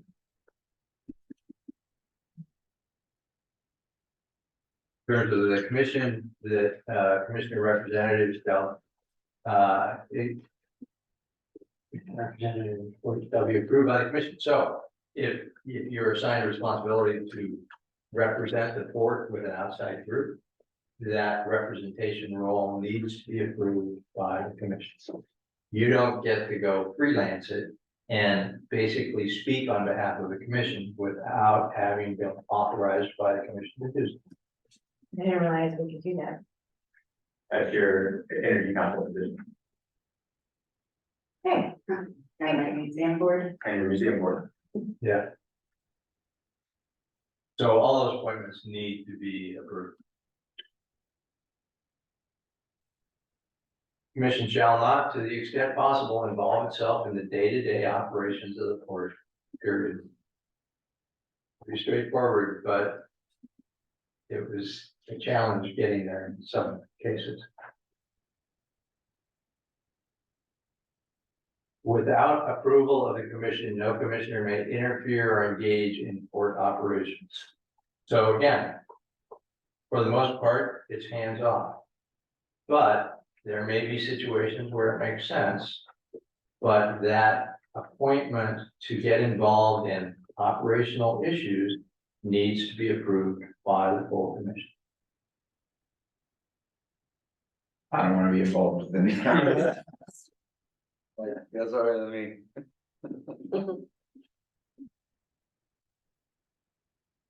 If the commission asks the commissioner to become involved in port operations, the commission will clearly state in writing the objectives. Why are we doing this?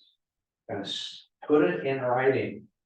And we're going to define the duties that are being assigned and delegated to the commissioner in terms of involvement of staff. And we're going to set a schedule in terms of duration of that assignment. So it was intended to be pretty restrictive and a high level of clarity in terms of why we're doing this and how long. And assignment, and that's kind of redundant, and that's one of my suggestions again, assignment of commissioner representative, requires commission approval, all we kind of already said that. But it was really important, so we wanted to say it twice. Commission may approve creation of committee as needed, it's pretty straightforward. Committees have no, committees and committee members have no authority to represent the commission unless approved by the commissioner. So again, committee members, same rules apply. They can't just freelance in terms of representing the commission's interest unless they have been approved by the commission. I have a question on that. With the subcommittees, I know if I go to city council and I make a statement, and it's not on behalf of the board, I need to publicly say this is my personal opinion and not something represents the board. If you're in a subcommittee, do you need to do the same thing? Sure, I understand. So I guess the question is, if someone's on a subcommittee and they go and have some sort of opinion, they need to clearly state it is their own personal opinion, not that of the subcommittee or the board. Right? Yes, correct. Yeah. So this is a non-commission member serving on one of your committees. Right. Yes, absolutely. We set up a framework that includes 3 different types of committees. There are commission subcommittees, which we defined as basically would include only commissioners. And so it's truly a subcommittee of the full commission. And then there are advisory committees that would include outside members outside of the commission. And their role is to advise the full commission. May include 1 or 2 commissioners on that advisory committee to help represent commission perspective. But it is advisory to the commission as opposed to really having a subcommittee of commission members. We have recently kind of discussed the possibility of, for the most part, eliminating our advisory committees, at least for the time being.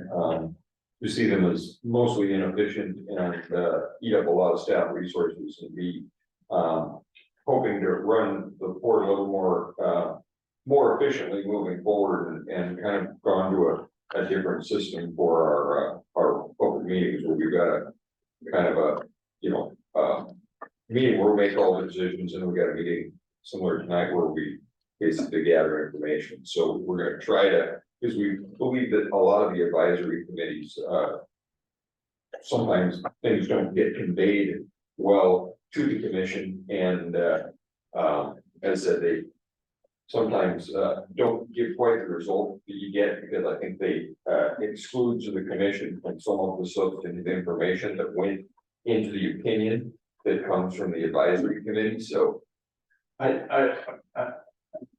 if that works for the organization, that's great. One of the things that I wanted to push really hard for in creating this policy manual was that committees need to have a defined charge.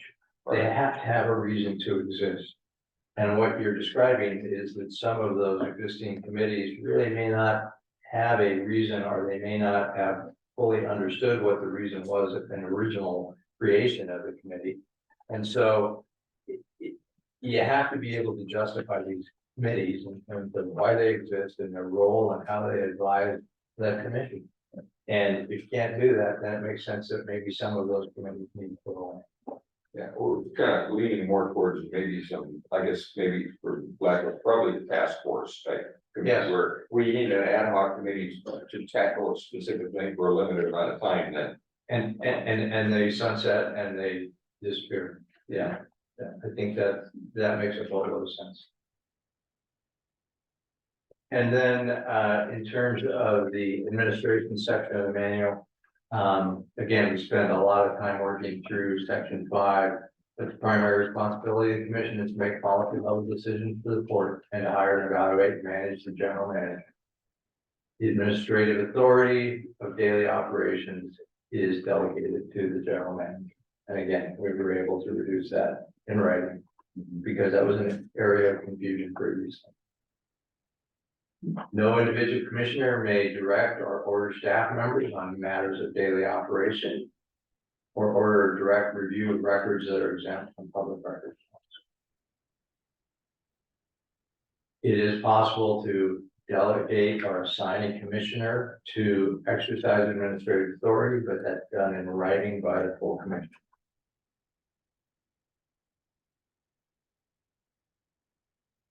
And last but not least, management commission shall be responsible for the board's general manager.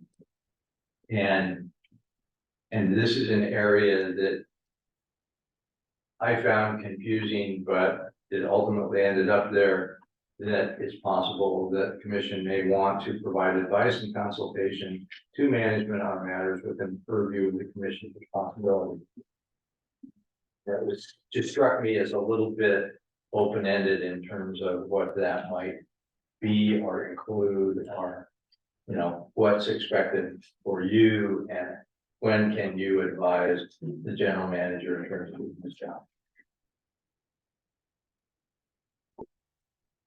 And communication, again, any official position to a media representative or media outlet shall be authorized by the commission president or the president's designee. So all communications went through the commission president. The general manager may provide basically routine updates pertaining to previously approved information.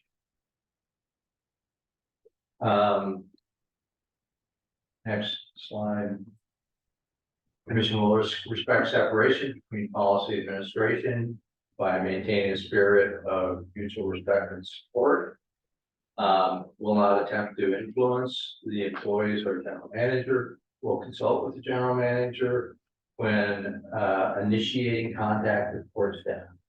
So you can have contact with board staff, just keep the general manager informed of what's going on. Do you mind going back to some book one?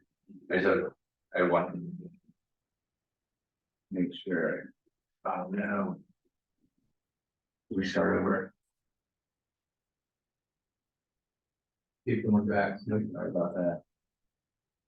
I guess 7.1 was about the president is in charge of all communication. I guess that's external communication. Right. Do we need to approve anything that officially goes out as a board, or is it just at your discretion with that support from the civil county GM? My understanding is, that any positions or any, you know, if I say something to the media, it's essentially approved. Anything that the board has voted on or anything, my take on it is, my position is, this is what the board said, don't speak on my own behalf, or make things up for the board. Basically, it's, stating the official position of the board and or, the commission. I like your interpretation. I don't know that the words say it quite that way. Basically, I think the words say that any media communication has to be authorized by the board president. Right. Yes. And that sort of level of interpretation is not as clear. So, yeah, so it says it shall be provided or authorized by the commission president. Yeah. Mr. Lorraine, but do we have to approve it? It does not explicitly say. And we can modify that like we do, but Yeah. okay, so you're more comfortable, because. Yeah, that's great. I think we all need to be on the same page as far as, if I'm saying anything, what I should be saying. Yeah, well, absolutely. I think that makes a lot of sense. I think it was just for me, And I usually kind of, I usually hunt to Jeremiah. Most of those things. Yeah. the designee, yes, I was just curious around.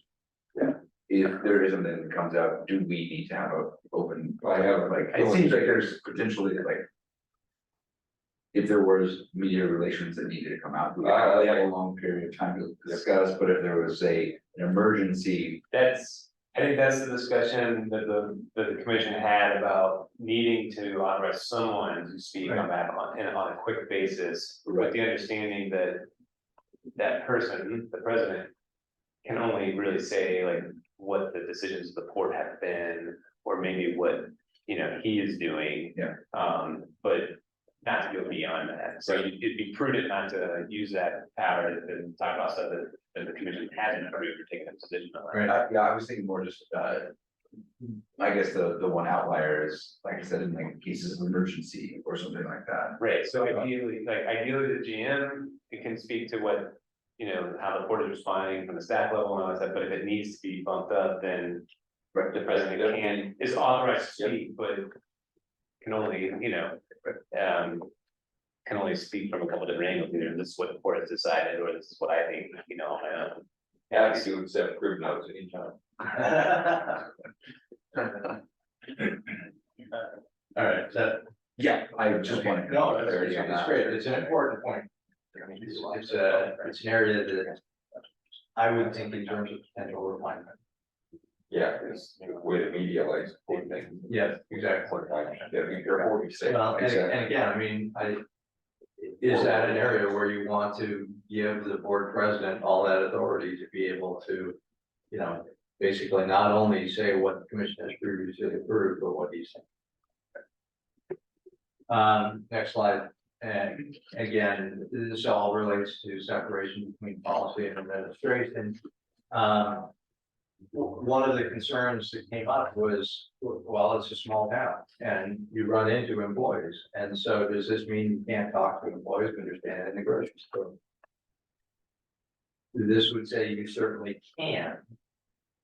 But if you wind up starting to discuss port business, it would be best to make sure that the general manager knows what's going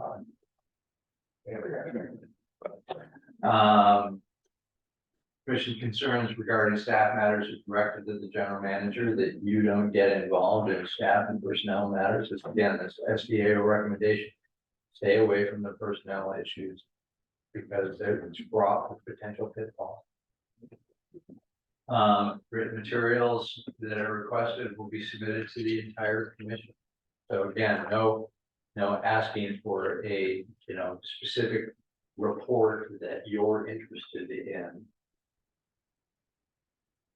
If the commission makes a request of staff for a report, that's great.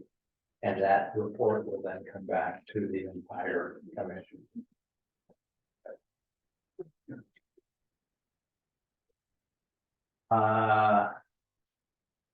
So next slide. So we finished all that effort. We ultimately got everything approved and people were satisfied. And then I was asked to prepare a proposed policy separate from this effort that would allow for commissioner participation in the hiring process of key positions. And so I drafted a policy, shared it with Olga. We spent some time trying to define what was a key position.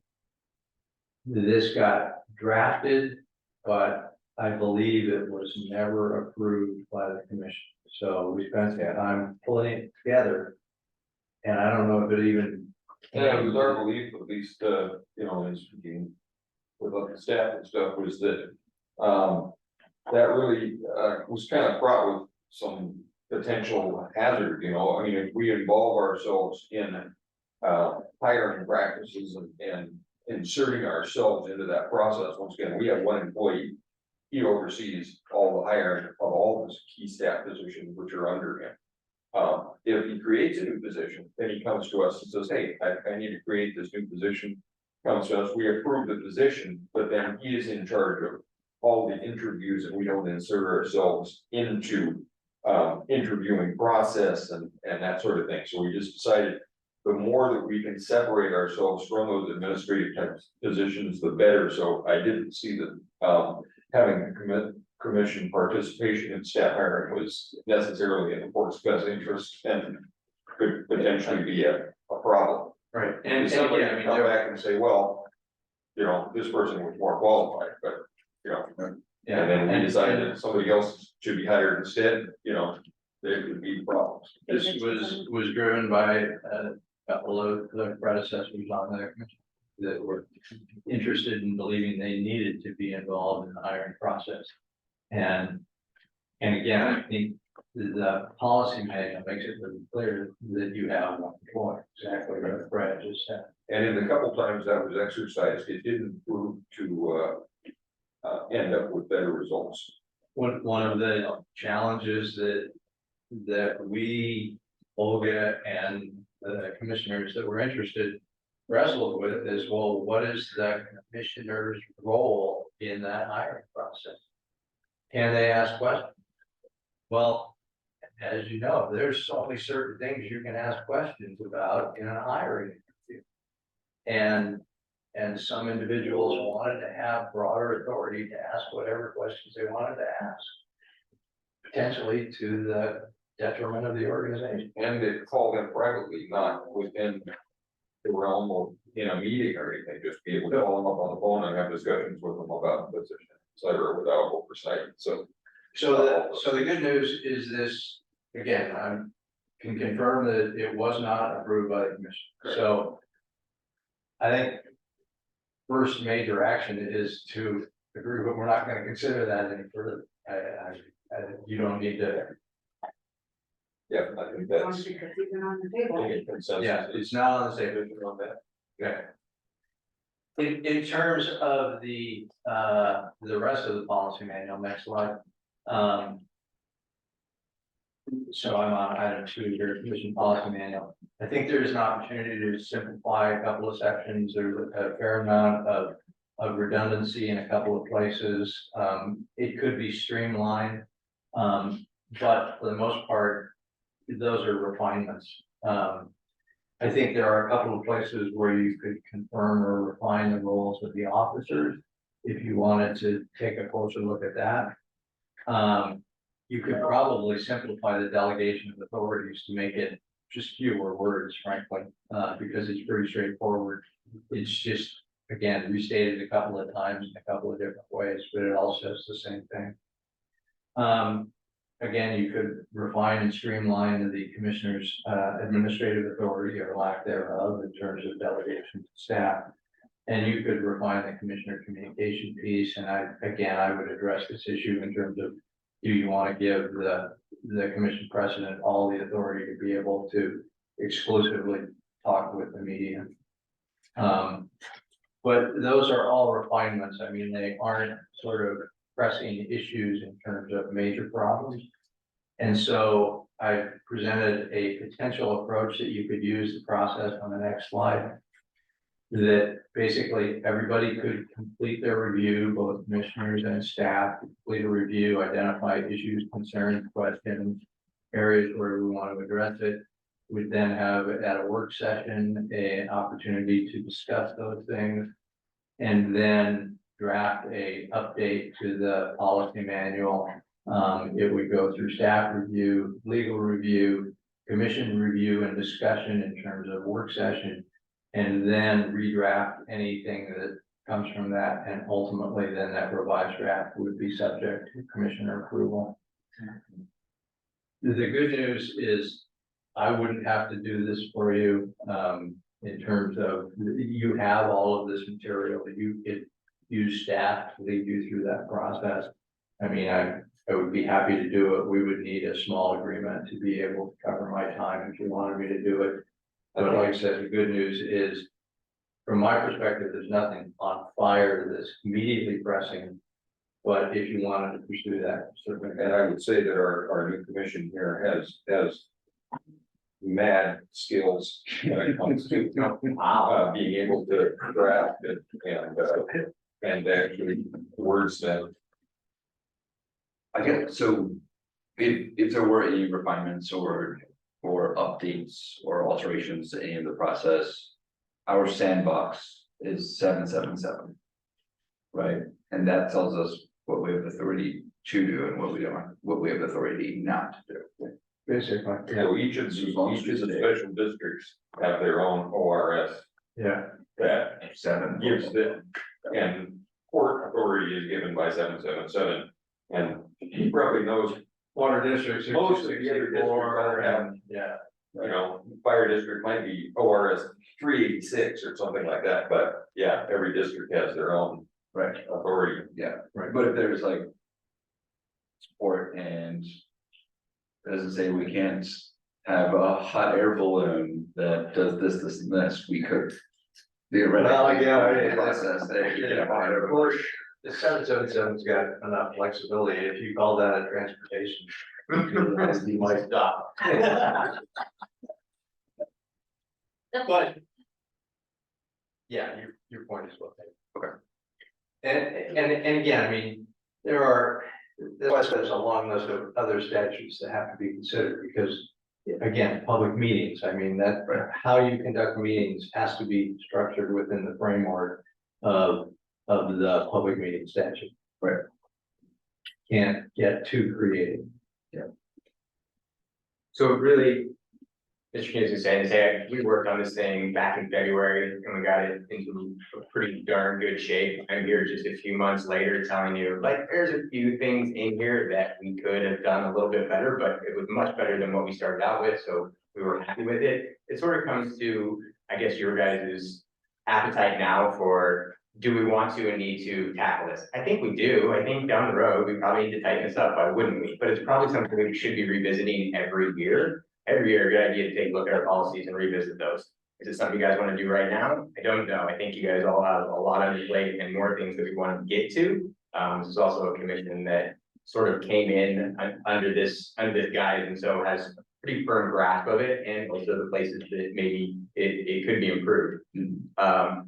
To go back and do a complete review of policy, which with us and staff, that's probably a work session, and then come back and have me and Tommy rewrite those, et cetera, only to revisit this again in a year. This might be tight enough the way it sits for the current commission to work with the understanding that, oh, cool, we've worked through this, we know how we got here.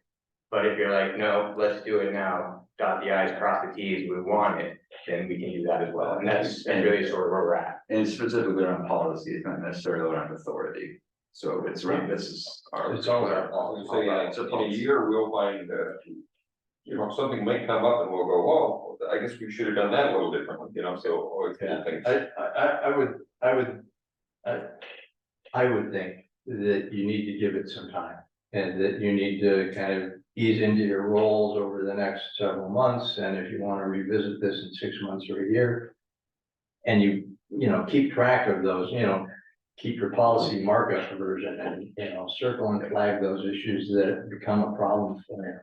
But again, I'm biased. I think it's a pretty darn good document, and it's a solid starting point. And again, I would agree with Chairman Lyons, a significant improvement over what you have. Well, when we started this whole process, the big discussion was, okay, these better policies are great, but they're no better than the people that stand behind them and abide by them. Right. And I think we're good. Yeah. Cool. So yeah, we'll put that on the calendar, revisit next year. We'll have some notes you guys have taken throughout the process. We'll come back and we'll tell you what we learned and make some updates. That's good. I appreciate you. Thank you, Mark. Thank you. Thank you much, appreciate it. Thank you. Thank you. Oh, you guys got spoiled by the 45-minute meeting the last one. All right, you're up. Perfect. Okay, moving right along, discussions, joint meeting between port and city of Cascade. So I don't remember which specific commissioner brought it up. Brad, okay. See? Thank you. Yeah. So there was the discussion of wanting to have a joint meeting between the city and the ports at a council level and at a commission level. And so I want to be able to understand what you guys envision from that, what sort of topics you want to talk about, maybe which ones you want to stay away from, whether it's something you want to invite the public to, and it's more of some sort of forum where they can ask questions, what you're trying to garner from this. He will do the same thing and go to his council. I think the biggest thing is that if we're going to have that meeting between us and the city, that there's an agenda to work through, so that that meeting has some structure, you guys get through the points that you want to get to. That's gonna be a lot of people in the same room, a lot of people, and everybody's gonna have sort of opinions. We're gonna want a pretty strong agenda. So I guess just some feedback now around what you guys see that as, what that sort of vision is, and what topics we want to cover, maybe some that we want to stay away from, and let that agenda sort of guide that. So again, this particular conversation is just that, it's just the discussion. So it's an opportunity for you guys to sort of voice what your thoughts are about that. I'll take no Wielding charges. And I can help sort of lead this. I mean, there was talk of sort of, and some of this was during the election period, right? Of town houses, a town hall type of thing. Are we seeing that as like a town hall type of thing? Or do you think that it's more the elected officials coming together? And obviously it's gonna be popular, but. I think, we're looking at all the subcommittees and trying to run a little bit more efficiently. We haven't had a subcommittee meeting since the new commission. Currently, right now, we have the Stern Wheeler, EDSC, the Joint Work Group, Economic Development, and then there's the Marine Park Subcommittee. So we I have, feel like this could be kind of a repurpose of the Joint Work Group Subcommittee. we have. J-Way. Yeah. Yeah. just, the question is, if we want other parties involved outside the city, such as business owners, nonprofits, members of the public, so, again. I think, this is my personal opinion, I think it start with just counselors and us.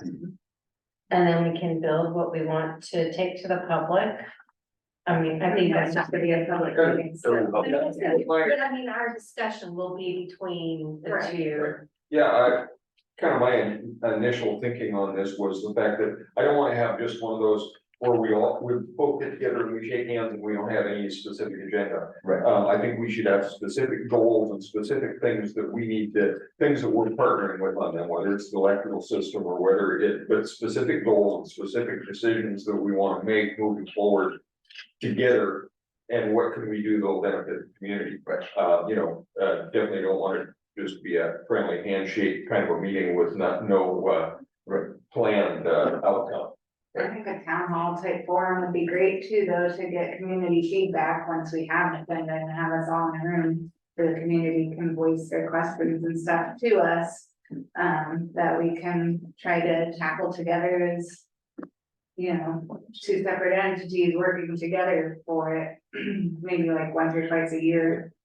Framework of what do we want to achieve here in the community, and have community input as far as where are we headed as a community, and what that does that mean as far as how we specifically work together, and what role does each of us have that can actually have an outcome. So from my standpoint, I think we're all in alignment with this, like, though we're supposed to be district, I see that the port and the city council specifically need to work together and work for the growth of the community at large, right? We own waterfront, we own a lot of land, we obviously have a lot of funds. City council is gonna be in charge of the downtown area, in charge of electrical grids, gonna be in charge of a lot of things. So to Jeremiah specifically, or actually before I get to that, so I think that if we're gonna grow or even like create the community that we're all envisioning, we obviously need to work hand in hand. That's obviously why we're talking about this, right?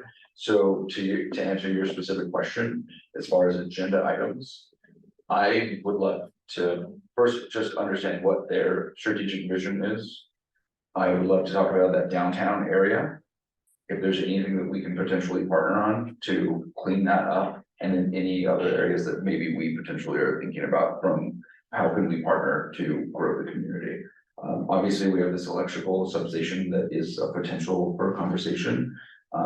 I have a million more questions for Jordan before he even left. Yeah, I forgot, hey, you just emailed. But there's a lot of things, so to me, it's vision, what's their vision and how does that align with our vision? How do we update the downtown area, especially from a business and a tourist destination standpoint? And what are we envisioning 10 years from now? Do we want to? So currently, they don't have a strategic business plan, they're creating one, neither do we really at this point. Do we want to wait until we have those in place to have this meeting, so that we know the direction. We want to make sure, or do we want to use that meeting to help feed those? Shape the strategic business plan. That would probably be good. To help. I would like to add to those, also to share each other's challenges and how we can help each other. So something that we would need to think about that the city could help us achieve what we're doing, but maybe there's a barrier. And the same with the city. So those types of, As a citizen myself, I would like to see how some of the decisions that are made by the city and the port impact each individual person as well. Like something that I thought of before, after Jordan left was, you know, if we loan the city $1.35 million for this electric upgrade, is that gonna be reflected on everybody's electric bill to pay us back? Like, that's not gonna be a very favorable Very thing serious, across the city. questions. Yeah. So just a couple of things, just because I don't wanna miss them. Me and Carrie Ann right now are looking at a calendar for a work session to specifically tackle the electrical. I think we did a good job tonight of giving the city an opportunity to come in and just sort of lay it out. But yes, there's probably 2 hours of diving into the details of that and understanding what we want from it, and also what they're capable of providing us. We can get some electrical engineers in here to talk about it at a high level if we really want to.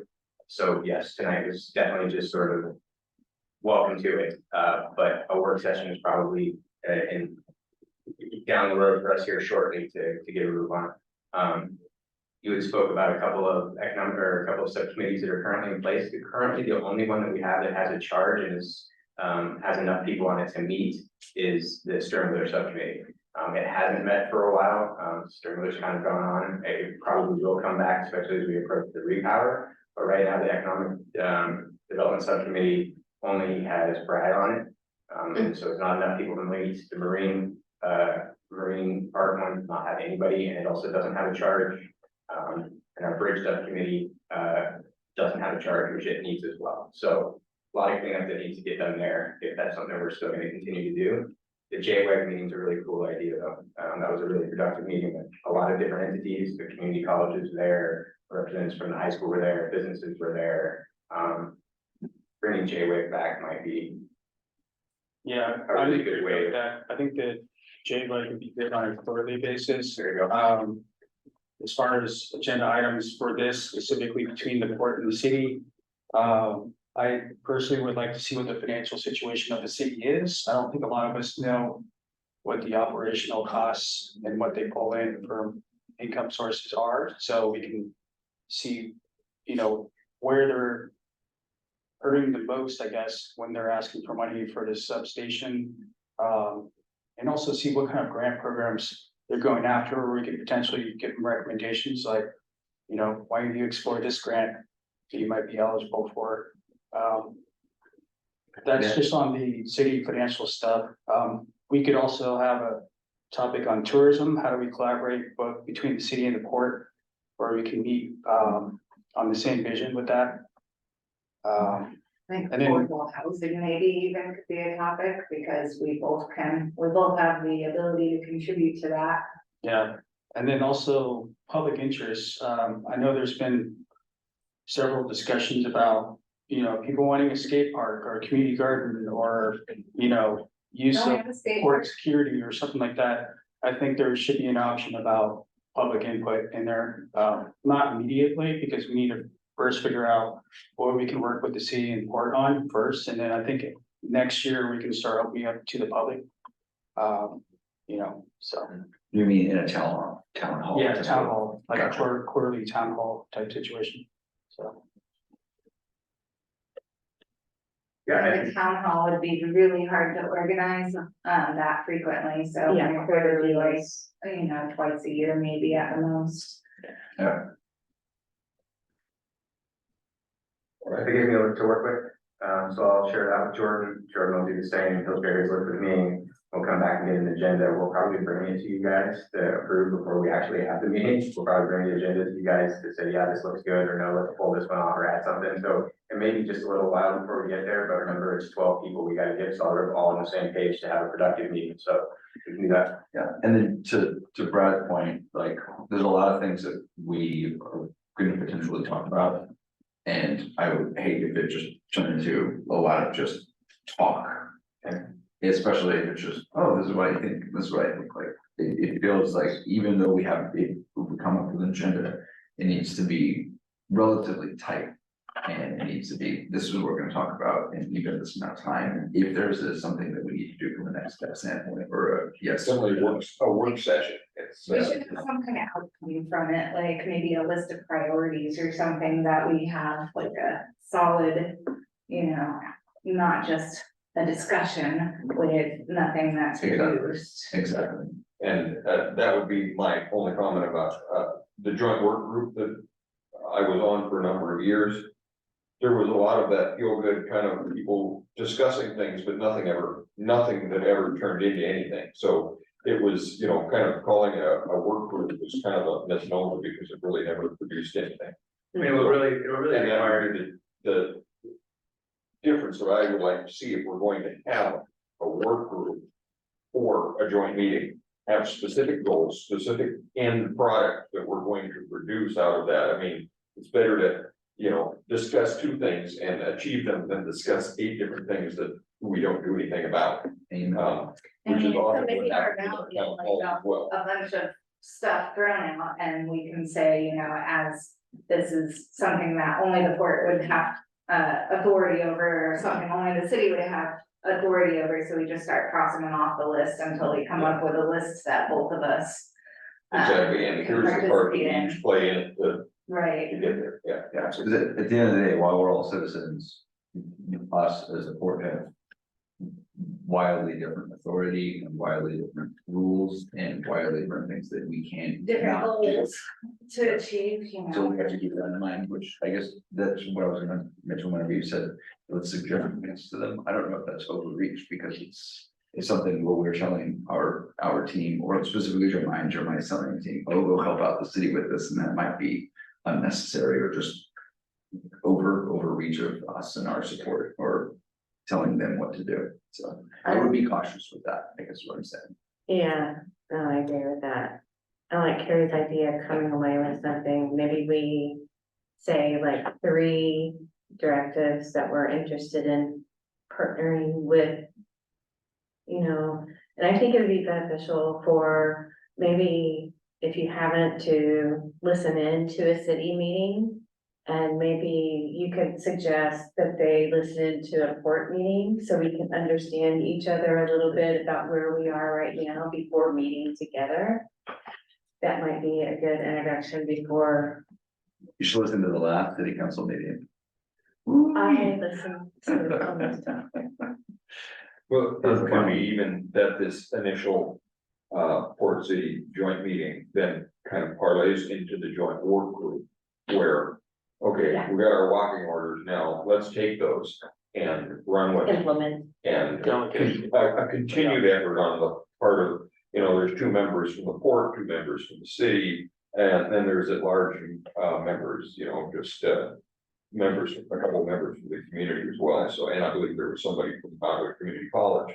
I would suggest if we're gonna have a joint work group, also consider, I'd thrown out the idea of our previous city planner, John Morgan, who does training in community development. Is amazing. In fact, when I was speaking with Mark Knudsen, he said he's done one of his trainings and he is excellent.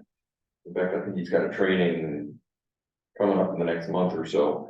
But suggested that they should go through some of the city staff should, or the city council members should go through his training and help them to understand what their roles and responsibilities and what their powers they have from a planning standpoint and what they can do with the community development code, whether it's stretching the downtown development area or, you know, doing overlay zones or whatever it is that they can do, but specific things that both the city and the port could do, working with John Morgan to help tweak our community development code and help us both work together towards, okay, here's where that overlap is, and here's the part that we can each play. Yeah. Because John Morgan has worked both as an administrator, he's right now the interim city administrator for the city of Jervis. but he's done it a number of times, does training and, actually knows our community development code probably better than anybody, because he wrote most of it. Yeah. So anyway, Yeah, I think this gives me a good list to work with. I think one of the overarching themes there was look for the overlap, look for the places where we specifically, our goals and missions can overlap and overlap. And if we can have sort of our marching orders of, oh, they overlap here, we can go and make these decisions that will then help that, and you guys go make those decisions that will then help that. So, we can see those sort of layer on sort of on top of each other. It's going to be difficult because we are two different entities. We have two very different sort of goals and missions in mind. They're a group of 7 people. That is a very large board. So there'll be a lot of voices, but if we can sort of get those overlap areas, and then as city administrator and general manager, we can point out places where there is things that make that difficult or challenging for us, and we can remove some of those barriers, then we can really kind of get onto a good path where we can make some of these things happen. But it will be this kind of mind share together, and then us independently doing what we said we were gonna do in those meetings. I think, for the immediate upcoming events, Portland City could probably, one of the funner agenda items is talk about holidays. Setups for festivities and events and stuff like that, since that's coming up pretty soon. It's a good point, because we've always done 2 separate ones. That would be probably a pretty safe healthy bet right there. Good idea. Okay. Anything else? I'm reading this one off, and how about, let's see, review of ordinance regarding alcohol use on import property. So this came up at a previous. Mark. Hey, Mark. This is something that came up at a previous meeting and wanted to be a topic of discussion, and so it's found its way onto its agenda tonight. And that was review of sorry, I'm getting there. Review of the current policy on consumption of alcohol in the park. Right now, we are a dry park, and what we have as our policy is no person shall possess open containers of alcohol anywhere on port property except to transport the alcohol to or from moored boats or allowed by the special permit by the port. So currently you can't have an open container or any alcohol in port unless you're taking it to your boat. There are exceptions to that for events. Events that come in are required to file for an OLCC permit as well as one with the port itself. And then it also has to be approved by the city or reviewed by the city at least. We currently are seeing alcohol in the park. That is because we don't enforce this. This is not a policy that gets enforced, and an ordinance that gets enforced. And to be honest, we don't enforce a lot of our ordinances. Our staff is distracted as it is, right? If we see some things, and I happen to have Todd doing some maintenance work, and somebody is camped illegally, we will go out there and say, hey, listen, you can't be camped here. So as staff, we do enforce some ordinances. An open can of alcohol is not one of them, and I'm gonna send my maintenance guys out or carry on the lunch break, or me myself to walk around the park to do. At one point in time, we had a security guard on staff. That was something that he did. He would go and say, hey, listen, you can't have alcohol in the park. I reached out to, some of the cool things about the ports here in Oregon is we can kind of just, say, hey, what are you doing? So we reached out to all the other ports to kind of get some advice on which policies do you have and what's across the map, right? So there are parks that are dry. There are parks that prohibit public intoxication. Public intoxication is an interesting one. That is one that we were recommended by a security consultant who wrote our security plan. And said, you guys really might want to look at that public intoxication one. It's a lot easier to enforce, and probably the direction you should go. It wasn't a change that we ever made, but we have been consulted to do that before. Each port had sort of, some were dry, some were silent on it. There was nothing on it at all. They just didn't have any ordinance on it, and that was that. Some were bound by whatever city they were in. The city had an ordinance on drinking public spaces. I checked with our city, we don't. We reached out to our insurance to see, hey, is there any going to be sort of effect if we were to do this? I talked to Tommy a little bit about it, so we had some sort of conversations behind it. I think I just wanted to get in front of you guys to be able to say, what are we thinking? Are we thinking do we want to change events? Are we changing that we just want to change a personal, someone just bringing in their alcohol for themselves, a bottle of wine and a blanket to watch the sunset? Like, what was sort of the thought process? I think that'll help us sort of put what an ordinance together might look like, if that's something you guys are interested in us doing. Absolutely. I can say a couple of years ago, I believe the ordinance was changed. I want to say 2021. I was on the subcommittee for economic development. It's been brought up before. Initially, the previous commission had concerns about, I think it was revolving around a wedding or some event that was in the park and someone had fallen off Thunder Island into the river. And then they decided to take a hard stance and create this new ordinance.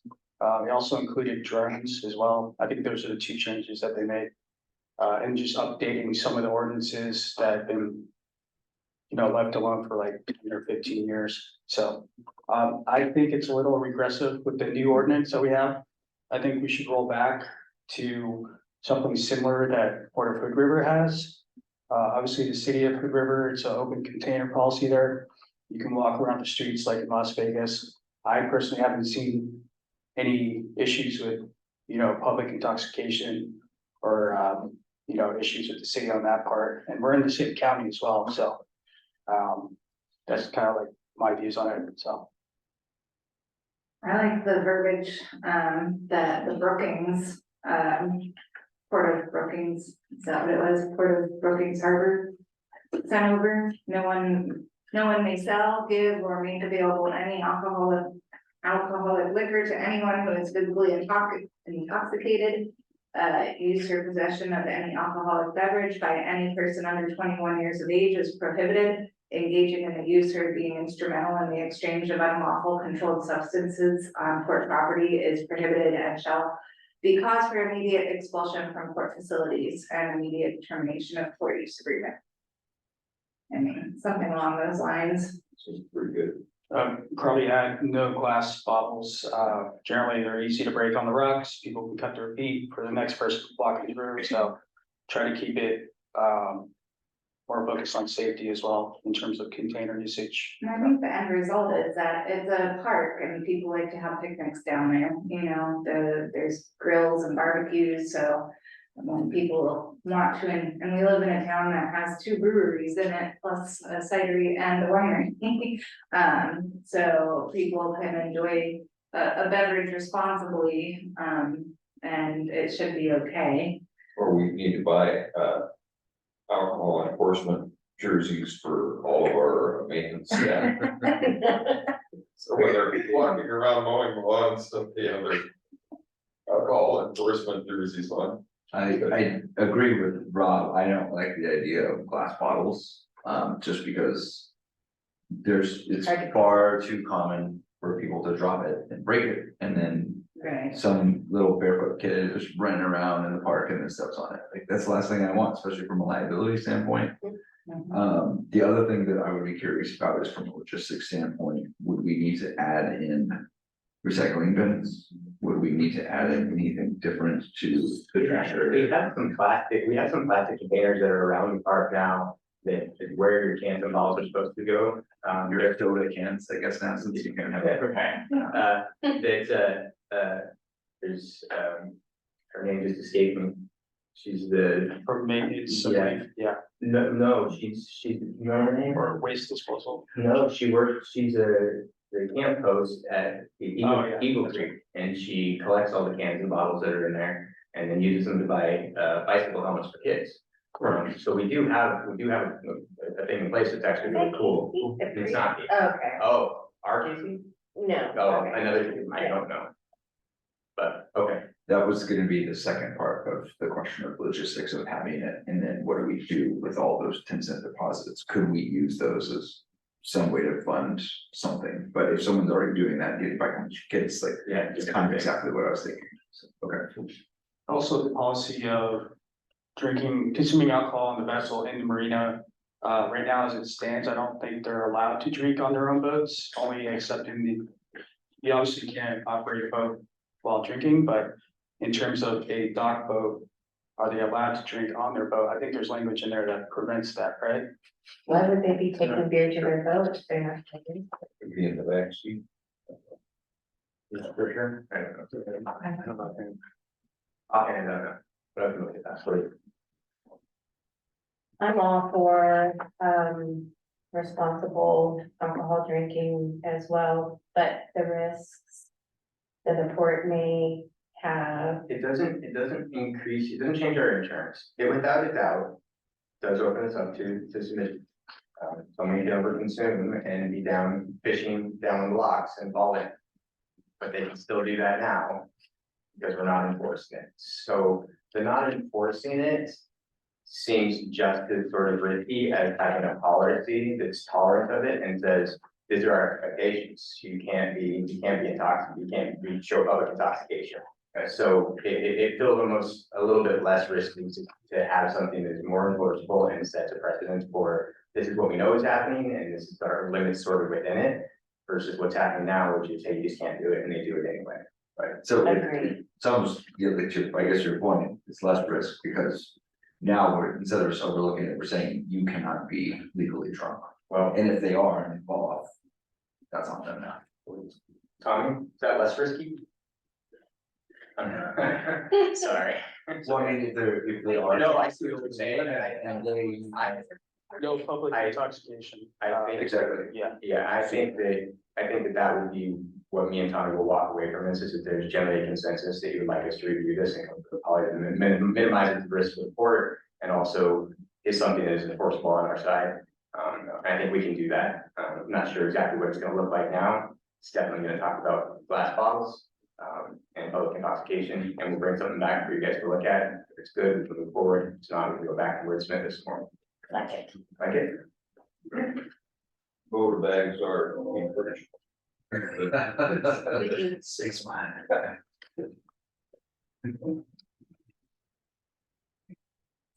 Okay. Commissioner comments.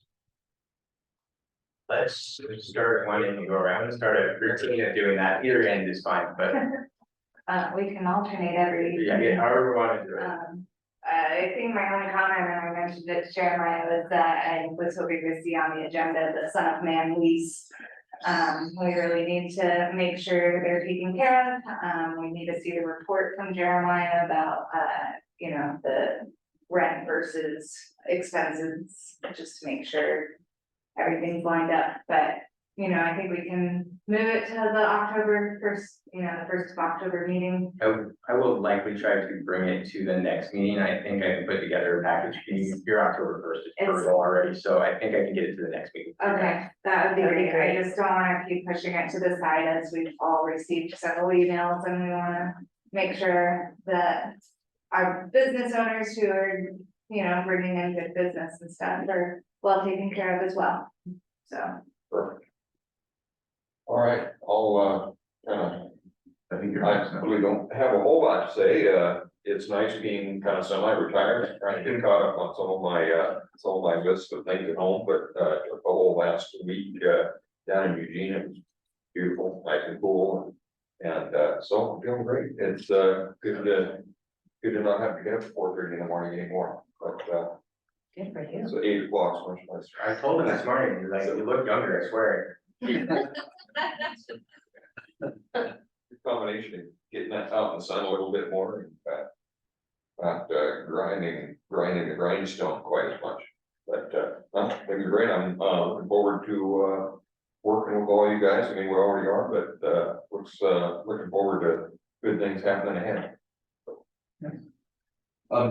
It's funny, I had multiple things I want to talk about, and I totally forgot to write them down, so I will pull them back up and use them as my comments for next time. But I did want to also echo the statement of making sure the Son of Man is on the next agenda, so we can talk about that. I actually was also thinking the same thing as Brad, and just the discussion we've been having, even with things we're talking about today, has been super helpful, and I like I guess well, we all can have different things to talk about them. I love that everyone has different ways to look at things. That's appreciative. I definitely feel like we need to have another conversation and session around the substation. There's a lot of questions there. That is a lot of money that is technically, or I guess was associated with an old business venture that is no longer there. From what I saw from the map, that was shown, it didn't seem like we were getting that much for all of our money. And I know that we have funds that need to be used for the business park by the middle of next year, but I think there's a lot of opportunities and a lot of other things that we could potentially use.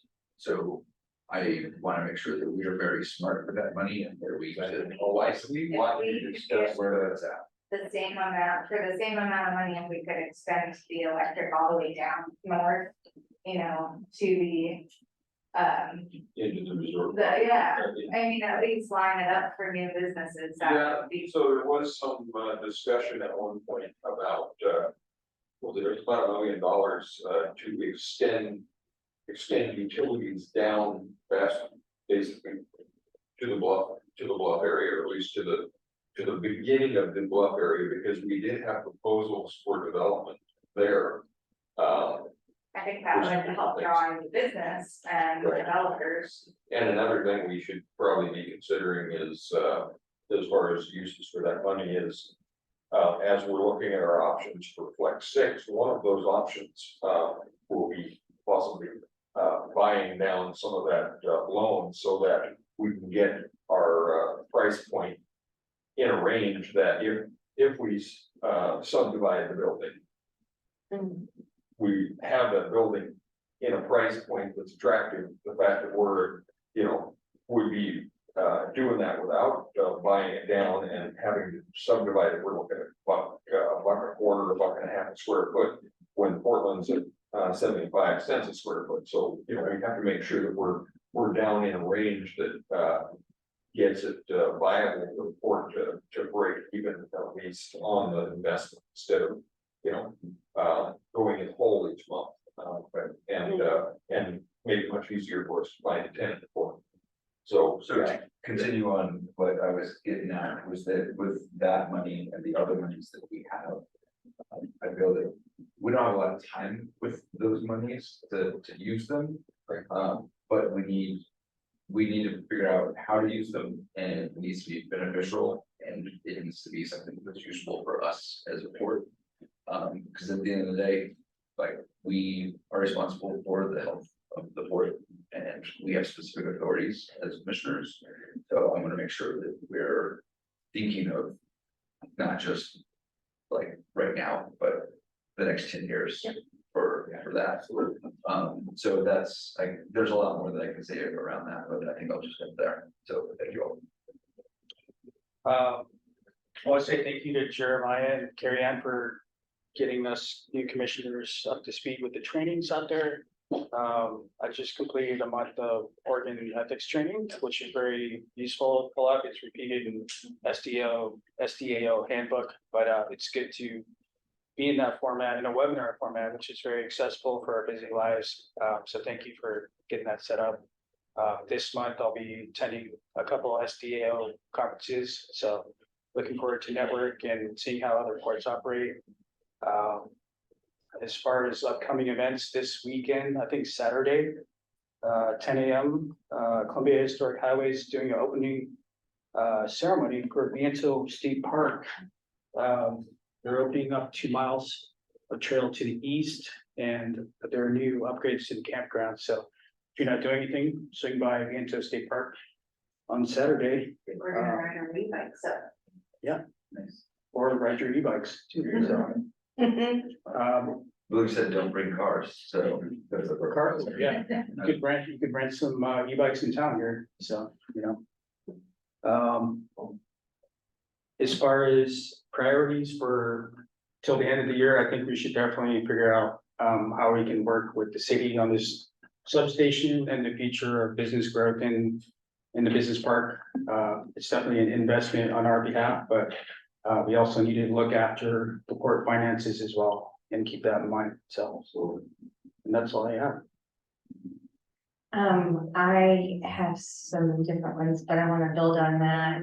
It's helpful to know if we have a time lock on this grant with the city or the new substation and everything. It's helpful to have a bigger picture for me.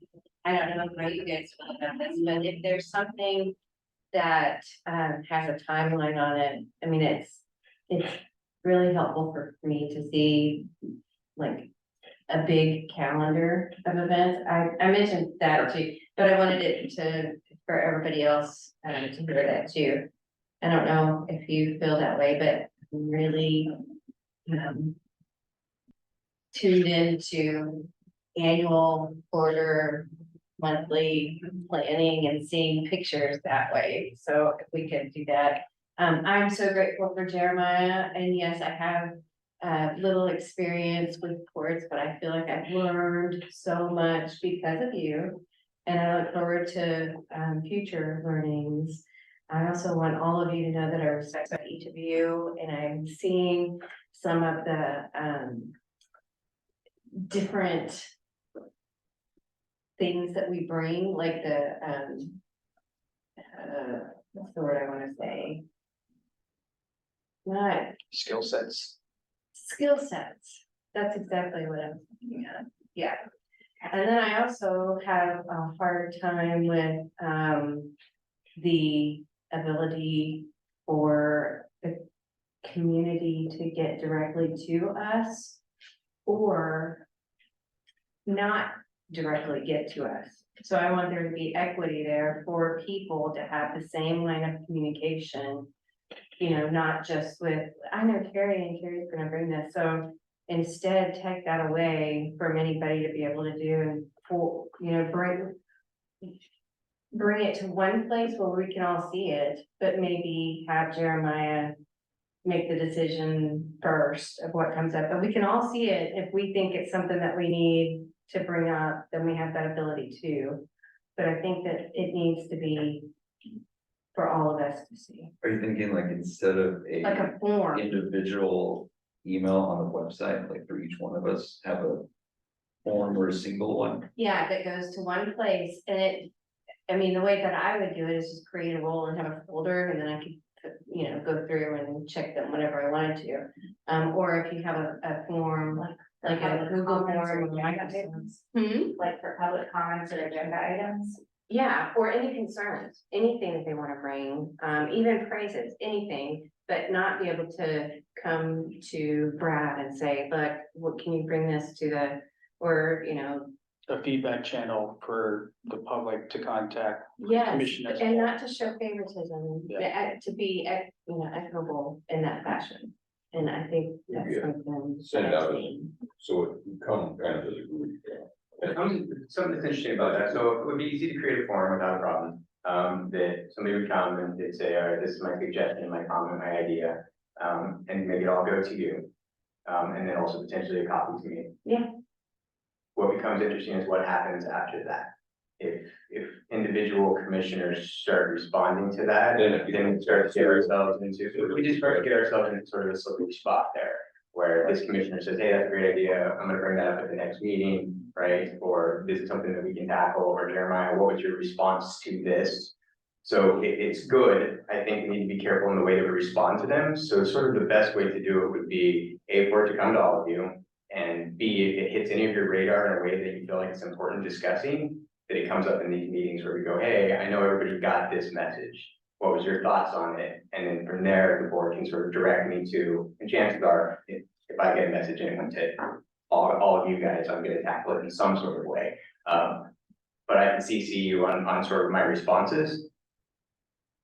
But again, even in the way that I sort of respond, it's gotta be careful that I don't get personal messages back from you guys saying, well, you really should have said this, right? It needs to come back sort of to this. So there's a way to do this. It's really good. It keeps everybody sort of involved in the loop. We just have to be careful with it most of the ways that we Maybe respond. almost like a Way response. Thank you for your submission. The commissioners will review this. You know, Almost like a one-way, they can send it to us, but we can't respond back to them, but It's just maybe in, you're the, what do you call it, the Curator. moderator or the Yes, curator. And you then respond back, say, okay, we've received your message, we'll forward this on to the commission and we'll talk about. the form you know. can, it could be automated.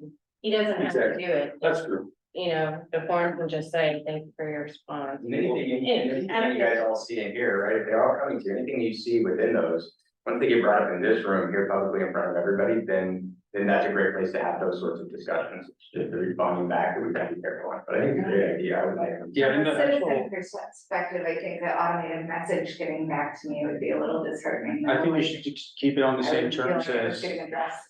yeah, keep it on the same terms as public comment period, where it's like. In the handbook, it actually mentioned this topic where, you know, you're advised not to respond, but only ask clarification questions.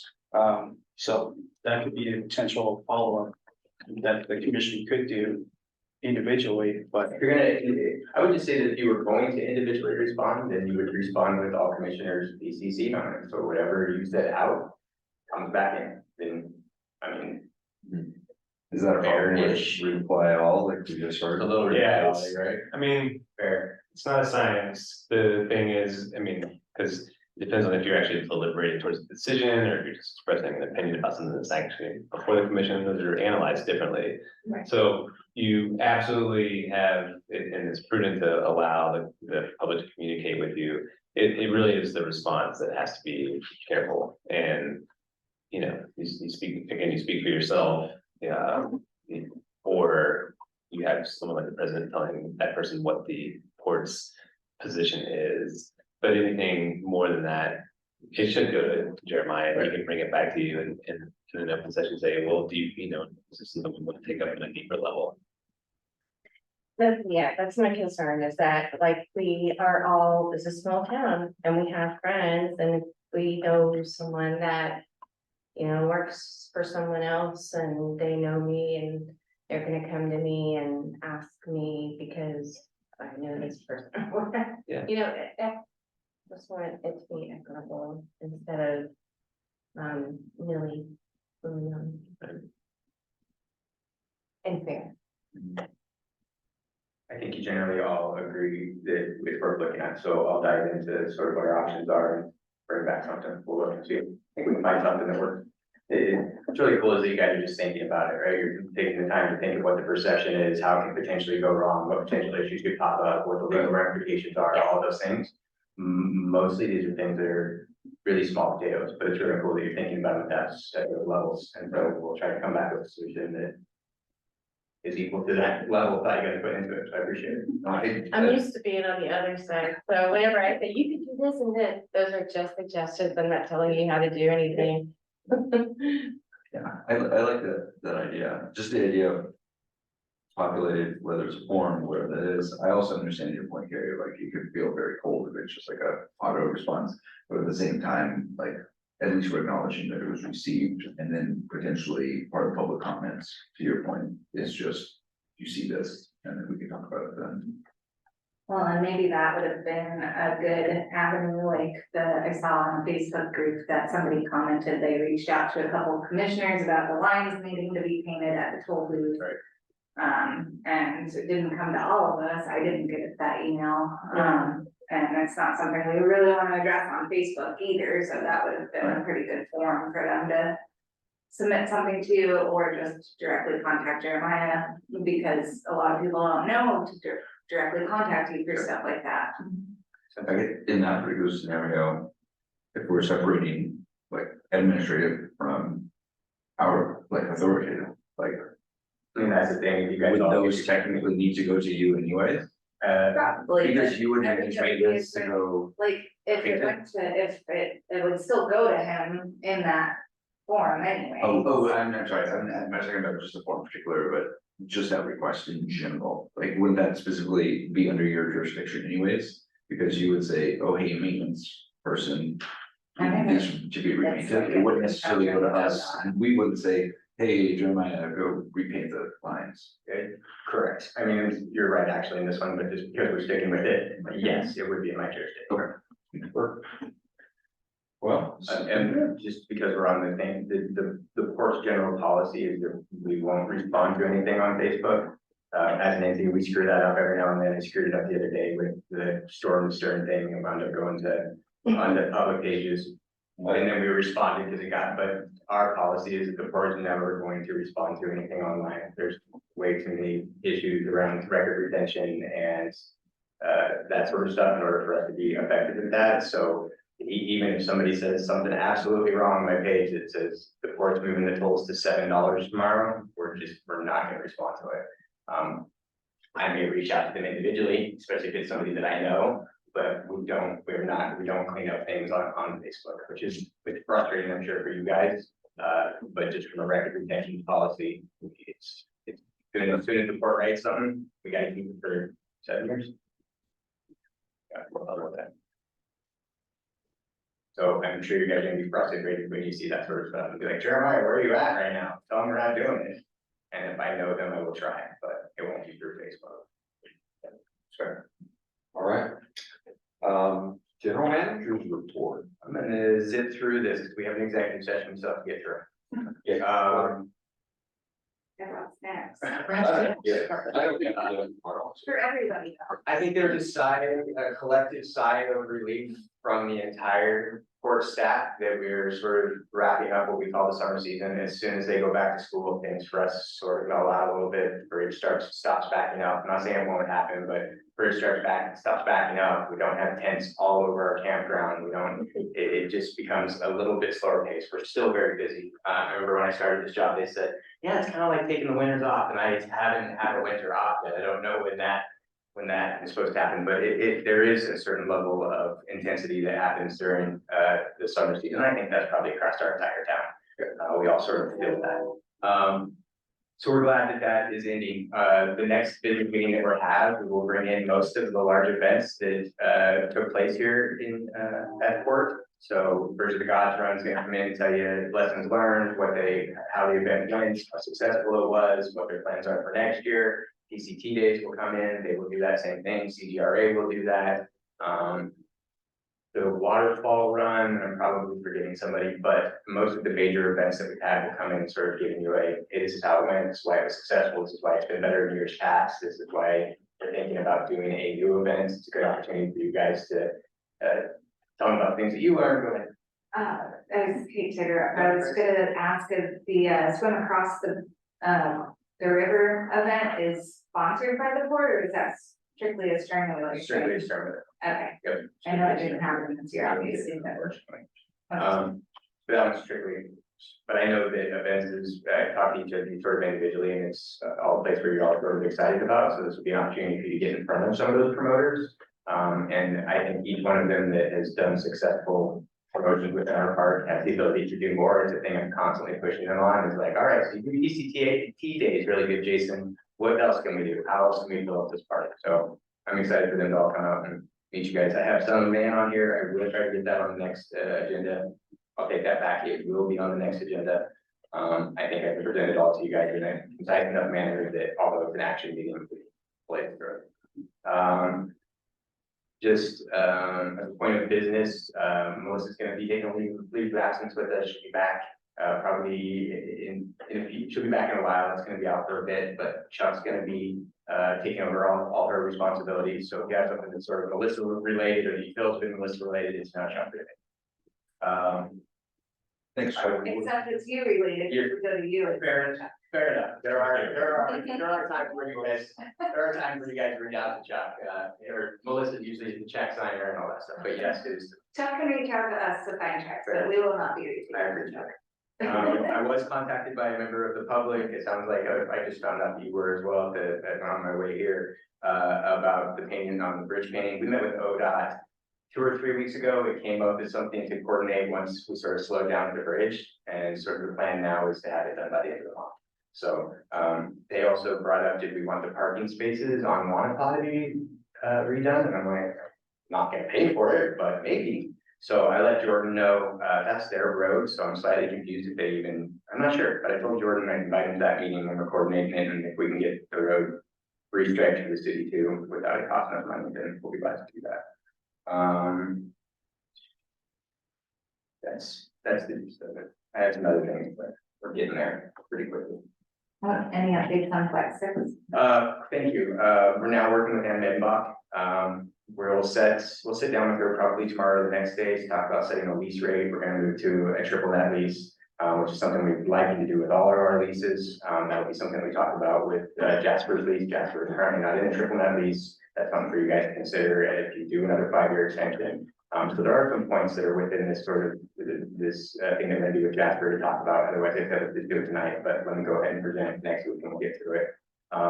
We're excited about it and contracts in place. She's already taken we spent a fair amount of money to get a really good set of pictures and information on Flex 6, and then we didn't take it enough places. We just didn't have that skill set. She's very excited about the opportunity and we'll keep our fingers crossed. When is it going, is it advertised yet? It's already on LoopNet. It's been on LoopNet. It's never not been advertised. It's been really, really well advertised without a good skill set of taking it out to the right people. And then it's been poorly advertised and not really taking it to anybody. It's back to being well advertised and now having Ann come in and saying, all right, let me get this in front of the right people. I think we're doing everything we can. But if you know anybody.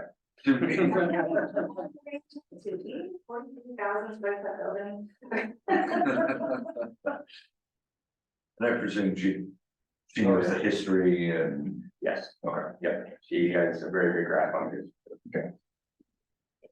All right, thank you, sir. Executive session under ORS 19966. We are gonna recess our regular session. Can you add that it's 2H and 2F? And 2H being the legal counsel regarding And litigation, and 2F is information exempt from public disclosure. Okay, Let's move the whole thing then, again, so what you need to do. well, so we're gonna recess our ordinary session and it's also 2F. For what was it? Which is to consider information exempt from disclosure. Considering information exempt from disclosure.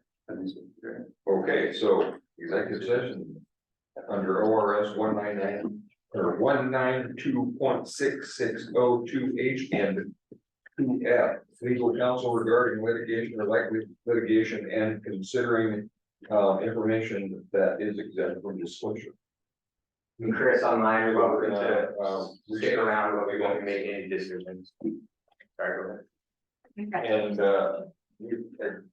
there won't be any other information from any decisions being made after this, so.